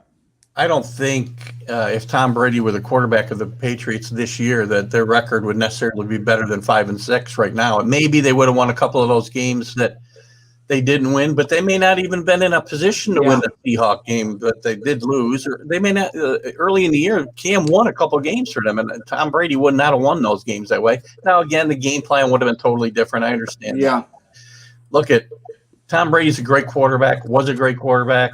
For a 43-year-old quarterback, he's still great. There's obviously some problems down there, which is I saw coming. Well, the coaching down there, I mean, in Tampa Bay has been questionable. They got two great running backs in Rodney Jones and Leonard Fournette, who are not really being utilized the right way. So they don't really have the running attack they should have, and they've gone a little pass happy there. The biggest problem is the coach and the quarterback are not on the same page. That's the problem. That's how it would seem. Arians wants to throw the ball down the field. He's got his own little catchphrase, no biscuit, or no risk it, no biscuit. He wants to throw the ball down the field. That's not Tom's game. And it goes back and forth. And it goes to show you guys. And in fact, I'm really tired of the Tom Brady, Bill Belichick conversation. Yeah. Totally. But talking about Tampa Bay, they're never coming back. So. Yeah.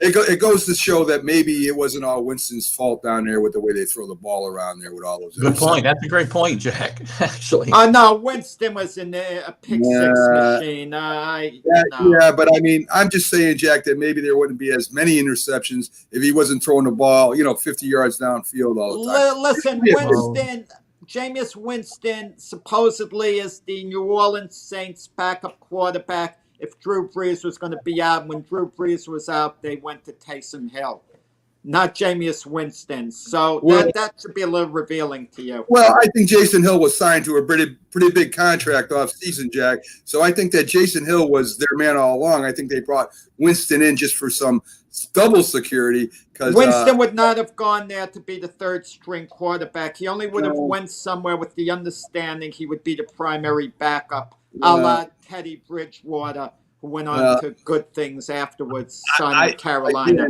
Again, Jack, I just might disagree with you a little bit. I think he signed that big contract down there because he was going to be the backup quarterback, and he was supposed to be the quarterback after Brees left. That's what I heard when he was first signed, but you could be right too. Anyway, let's get back to the AFC East real quick. Let's pivot back there.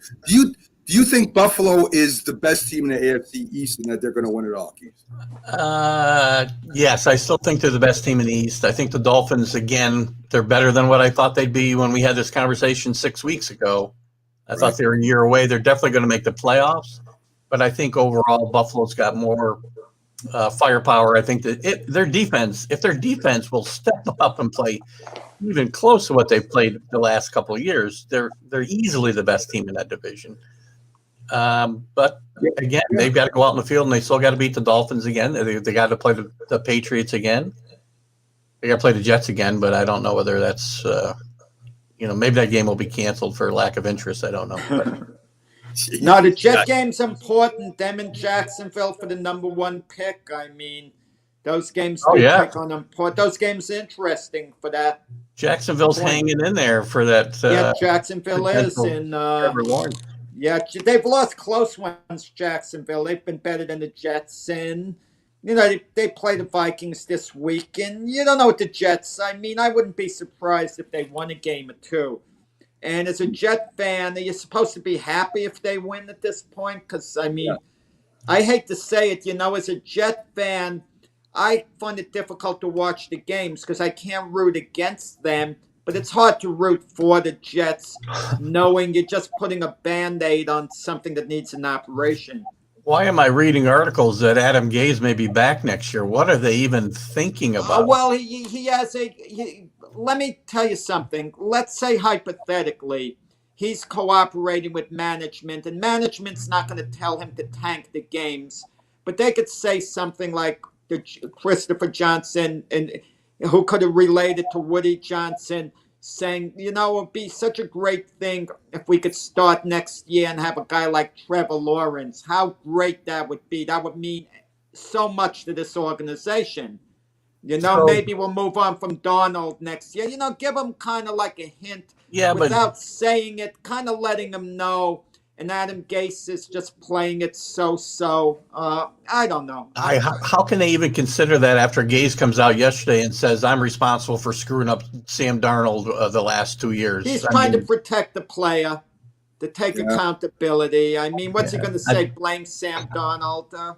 I think he should have been fired already, but that's just me. Well, with this record, how can you argue on his behalf? I mean, Keith, let's get back to Miami for a minute because this is really starting to interest me, and I got a theory on this. Mm-hmm. Of course, Fitzpatrick was named starting quarterback at the beginning of the year with the thought that Tua would come in, maybe the following year or maybe later on that year. They bring Tua in, he plays okay. Then they sit him down because he has a bad game, and they bring Fitzpatrick back in. Now, me and Jack have gotten into this countless of times. And I have a theory that Miami, as great as Coach Flores is, may be putting Miami in a bad place right now. And I'm going to tell you why I think that.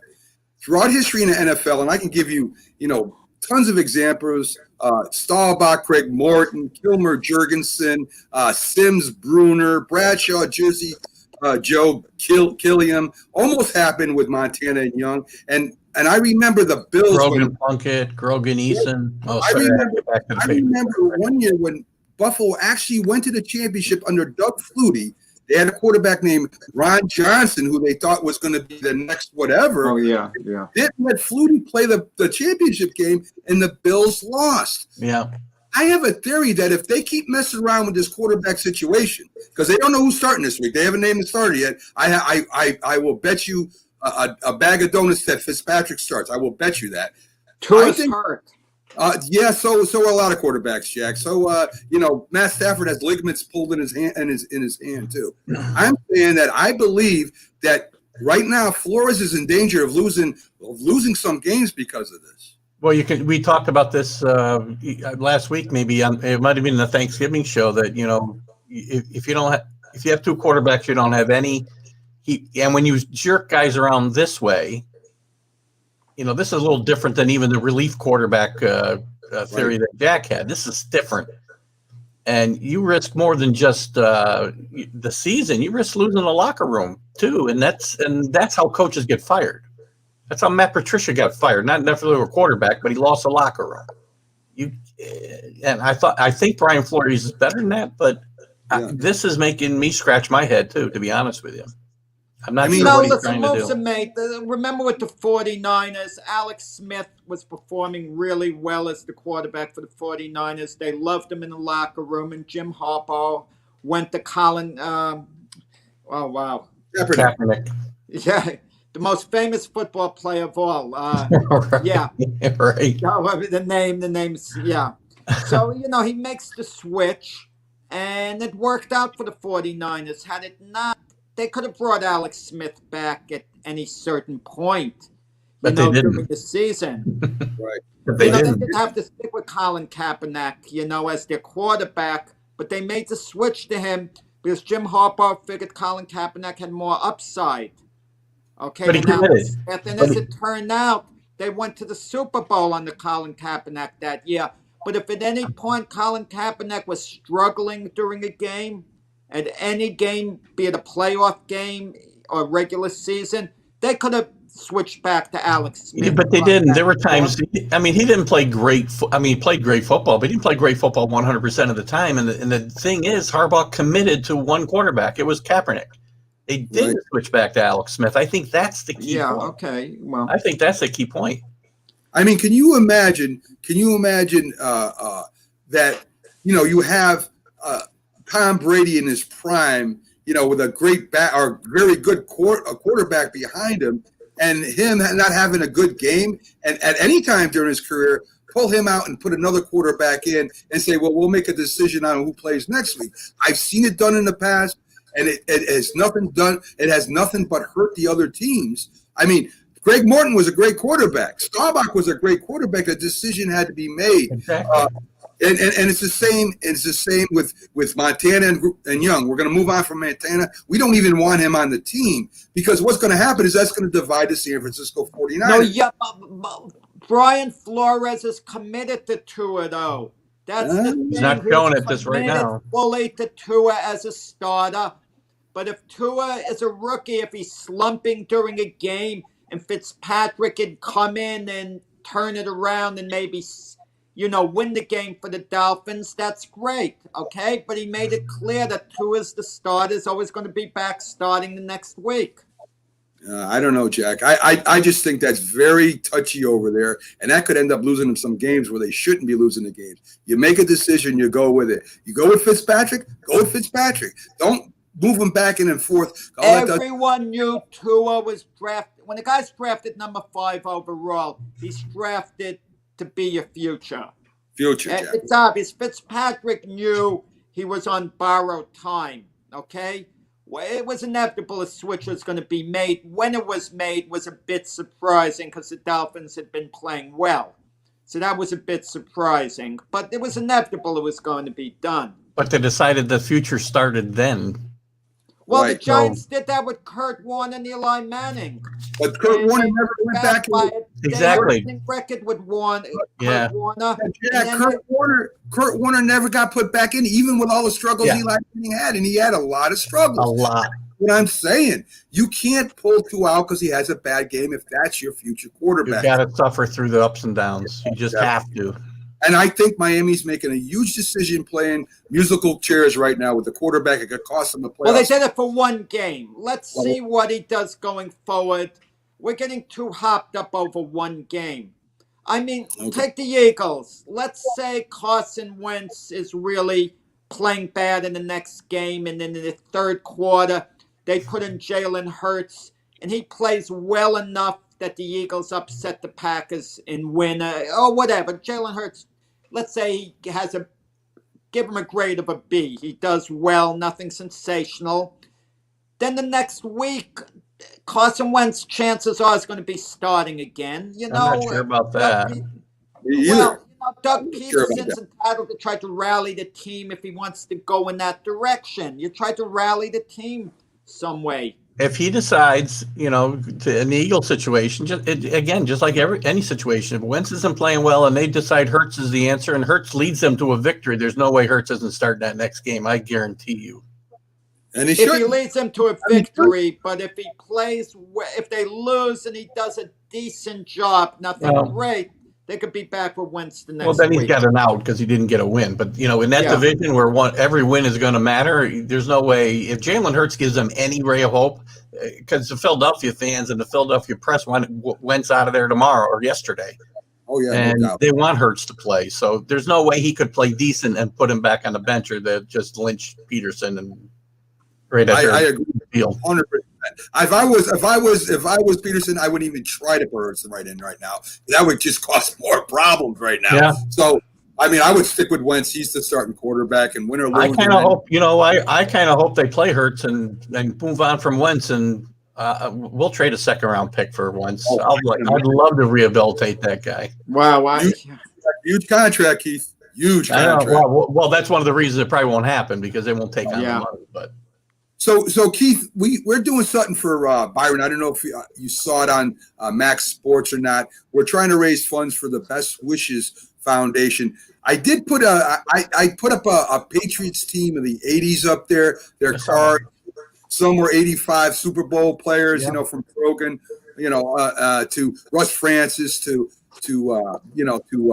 I was a season ticket holder back in those days. Yeah. So we're trying to raise funds. So I just maybe you can summon the Patriots fans, because the Giants fans ain't doing it. They're not making that little minimum offer to go ahead and purchase. And these cards are in mint condition. So if you could help us out with that, it's a $50 offer, and that goes to the Best Wishes Foundation, and maybe challenge the Patriots fans to send me a little information of what they need to do and what you're looking for, and I'll be glad to post it and share it in the places that I share stuff and on my page, and obviously, and that would be great. Okay, so Keith, we're going to let you go. Boy, you stay here almost to the whole end of the show this week. He's co-hosted in place of Jack one time. He's a great friend of the show. He has a great show over there, folks. You're still here, Jack, by the way. I just want to mention you didn't get Wally pipped. I see you're still here. Listen, Go ahead. I couldn't do the show without Jack. You know that, Keith. Yeah, I was hoping we'd get some Knick talk here. I don't really know anything about the Knicks. I've kind of deleted them from my mind. We'll get there. I've been making some notes. I think it's going to be an interesting season. So I don't know a lot of time to talk about it today, but we got time to talk about the Knicks. We'll definitely get that in there. Hoppin set a record for conditioning drill, I heard. He practiced. Wow. He set a record for the best running back and forth. I guess they're doing the suicides, and he set a team record supposedly. So well, we got that to hang our hat on, I guess. Okay, well. He's playing that, I don't know. We'll see. We're gonna be in the playoffs this year, Jack. So there you go. We're ready to so thanks again for coming in. I wish you well. I think you got that big interview tonight. We talked about it. Is that tonight, Keith, with Roy White that you're doing? Roy White's next Friday, actually. Next Friday morning. Yeah. Okay, so there you go. So big guest for Keith, Roy White, former Yankee. Again, check TGI Sports Talk out. He's got a great show over there. Talks more than just about the Patriots for sure. So again, Keith, thanks for coming in, and we'll see you back next week, my friend. Thanks, guys. Have a great weekend.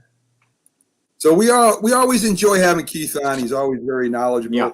And he does agree with me a lot, Jack. So that's why I keep He bringing him agrees, yeah, he's the only well, I don't want to say the only. Anthony Sabino cuts it down the middle. He's a smart man.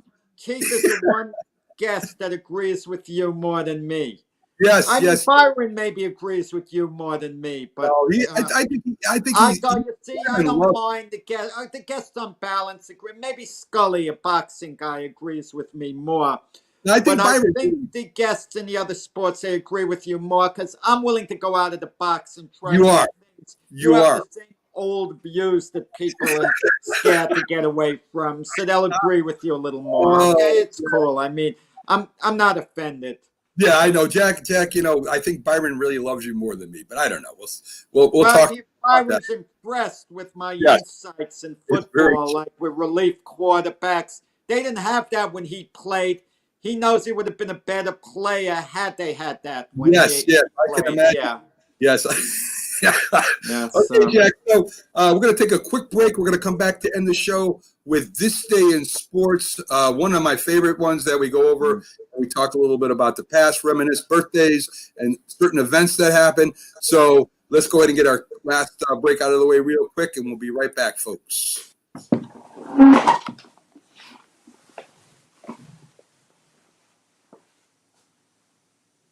If you served honorably in our nation's armed forces and you're looking for a way to continue serving your fellow veterans in your community, then join AMVETS. Each year, AMVETS members volunteer millions of hours at VA healthcare facilities from coast to coast, helping to improve the lives of their fellow veterans through the VA Voluntary Services Program. AMVETS posts and departments also participate in a wide variety of community service projects, ranging from Americanism in our schools to supporting the Special Olympics and Boy Scouts of America.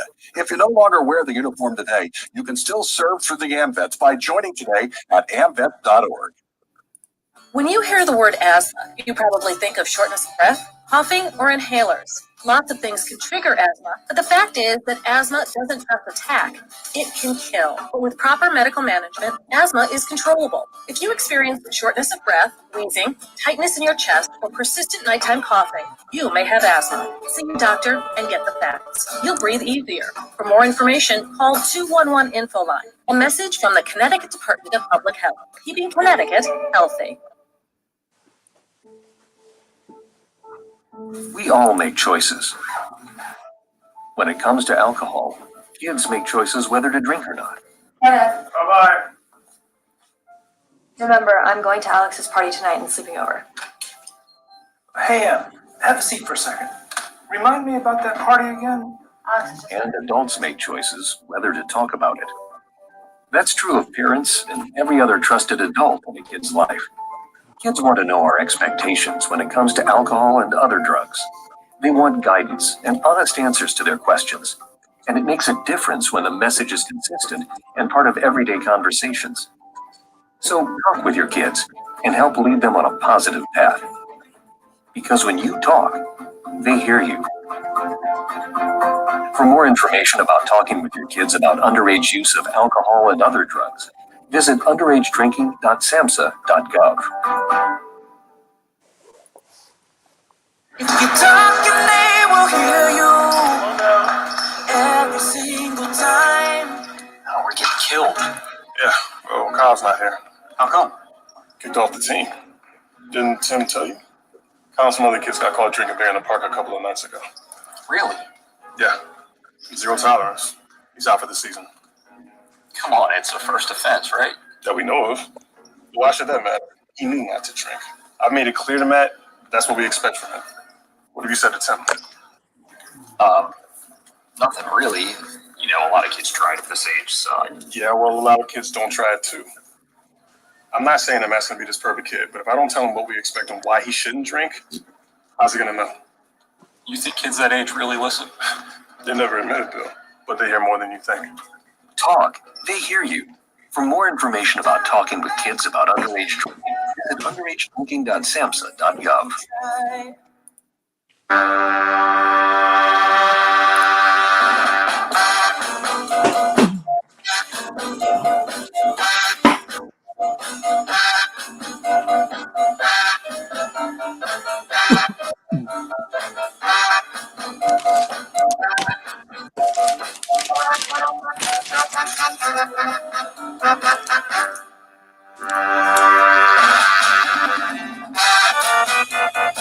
morning, folks, and welcome back to the Mac and Jack Sports Show on 8 a.m.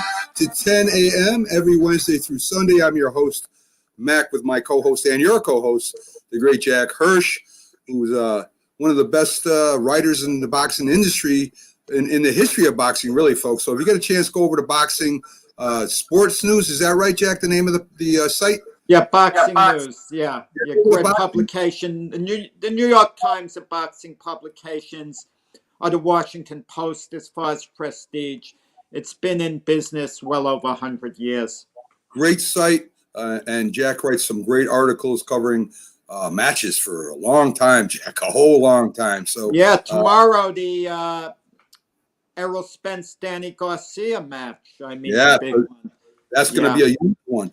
Real quick about BST Cards and Breaks. They're our newest sponsor. Go to bstbreaks.com or go to our website and click on their link. We have it over there. Use the Mac and Jack code, MACJACK, and you'll get a $10 purchase off their already low prices. So, Jack, we're going to go ahead and we're going to get to our what we normally end the show with, at least during the week, where we go in and we give this day in sports history.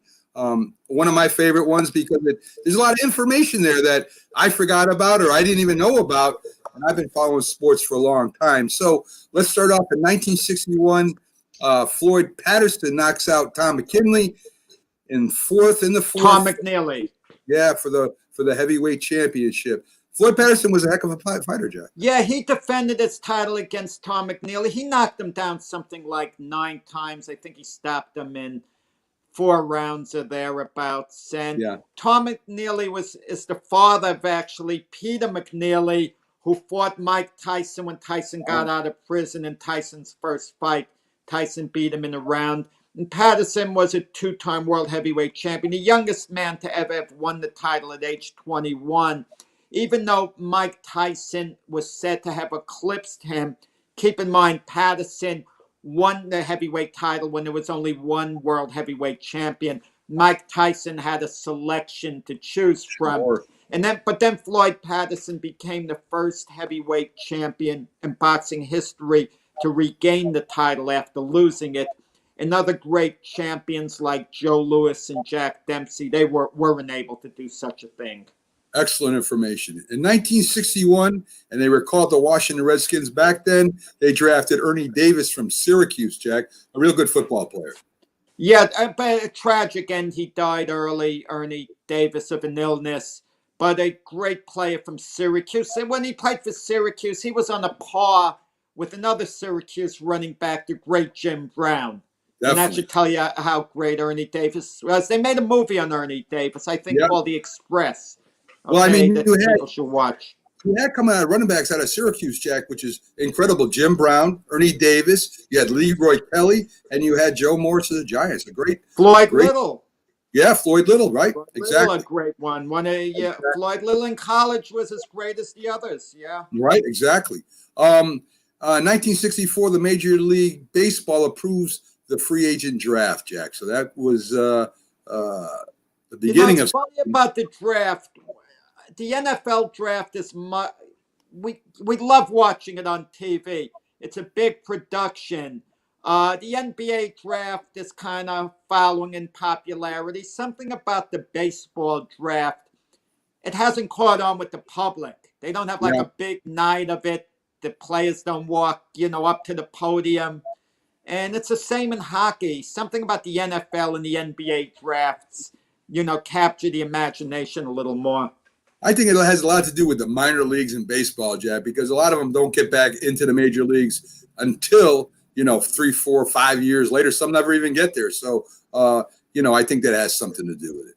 In 1982, Herschel Walker wins the Heisman Trophy, arguably the best college football player in history, Jack. The man was awesome as a college football player. Of course, he went to the Jersey Generals. When there was, the World Football League it was called at that time? Oh, well, the United States Football League, the USFL, and their owner, Donald Trump. Right. Yeah, Donald Trump signed him out of college. But what made me laugh kind of at the time, the coach of Georgia was Vince Dooley. He was upset over losing Herschel Walker. Then Herschel Walker had eligibility to still come back to Georgia. And players didn't leave college early at that time. Right, It was right. very rare. And Vince Dooley says, I feel real sorry for that boy that he's not getting his college education. His full, come on, he's getting millions and millions of dollars. He could go back and take night courses or whatever. Yeah, whatever go you want. back to school on the off season or whatever, work it out. But that's what gets me about the coaches. They keep stressing education. Education is important, Mac. But if you can give a young man lifetime financial security, you're out of your mind, I definitely agree with that. I mean, his workouts are incredible. I've tried to do some of his workouts, and they're almost impossible to do. I mean, he was part of that big trade from Dallas to Minnesota that made Dallas a Super Bowl contender. So, Super Bowl champion. I mean, in Yeah. part, they won 3 Super Bowls in part because of that deal. They never would have been able to, win those Super Bowls without that deal. They got terrific pieces in return. Yeah, I mean, Minnesota made a huge mistake giving all those players for that one player, no matter how great a running back he was. In 1988, Orioles trade Eddie Murray to the Dodgers. Eddie Murray was a very solid baseball player, Jack. Well, he was a great player, great defensively. He's in the Hall of Fame, underrated in many aspects. Eddie Murray didn't like talking to the media. He hated talking to the media. At the end of his career, he actually went to the New York Mets. Right. As I recall, I believe he did. The funny thing about it, Eddie Murray wouldn't talk to the media because he was misquoted once in Baltimore. Well, so what happened at the end of Eddie Murray's career, he actually went on Kiner's Corner with Ralph Kiner.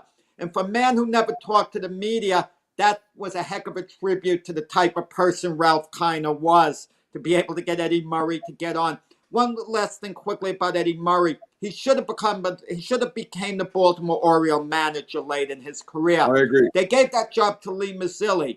The reason Mazzilli, who had no links with the Orioles, got it over an Oriole icon like Eddie Murray, was because the Oriole brass was scared how their new manager, Eddie Murray, might be acting towards the media, and they knew it wouldn't go over well. Yeah, that's something to be said for that, I guess. In 2017, Jack, the New York Giants fire Ben McAdoo and GM Jerry Reese after the 2-10 start. I remember following Ben McAdoo, who was a good offensive coordinator. He was kind of sloppy looking as an offensive coordinator, and then he came out with his hair all slicked back, a whole new image. And probably the biggest thing he's known for is taking away the Iron Man quarterback award to Eli Manning, having him sit out that game to play Smith. And of course, he never heard the end of that. And, Jerry Reese, again, was the GM. He did do some good things when he was there, GM, but he kind of drained the resources of the Giants for years.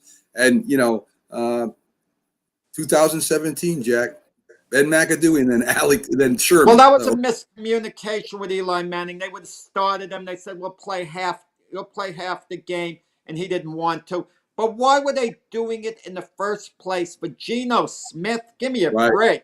This wasn't exactly. They didn't exactly have Daniel Jones behind him, a quarterback of the future. Geno Smith they're playing around for? I mean, come on. Right, it was ridiculous. So we're going to hit on the birthdays. In 1960, lightweight boxing champ Lou Jenkins was born, Jack. Do you know anything about Lou Jenkins?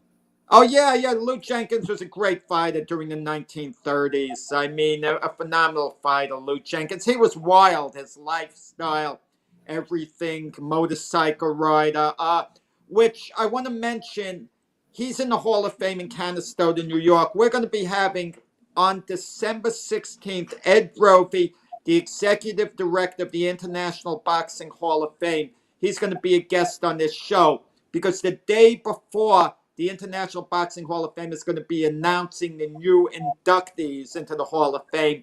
So we're going to have Ed Brophy the following morning discussing the new inductees who are going to be getting in. And there are going to be some pretty big names in that that you're going to want to hear about. And again, a great guest that you supplied the show with, Jack. I got to get through this fast because we got like 30 seconds left. 1956, Bernard King, small forward Hall of Fame, inducted into the Hall of Fame. Of course, he played a majority of his career with the Knicks. Lee Smith was born in 1957, reliever, 7-time All-Star. Shannon Briggs, WBO heavyweight champion, was born, and Patriots middle linebacker Ted Johnson was born on this day also, Jack. So that's it for our show, Jack. A really fun, action-packed show today, Jack, with a lot of great guests, great information, and great news that we brought the fans today. And coming tomorrow is our great debate show. I have a lot of fun, me and Jack, debating some of the biggest topics in sports. So join us tomorrow, and we'll also have on Dr. Paul Semendinger, MLB expert, but mainly a Yankee expert. So we'll see you all tomorrow. Thanks for joining us. And again, come back and join us tomorrow, 8 to 10 a.m., folks.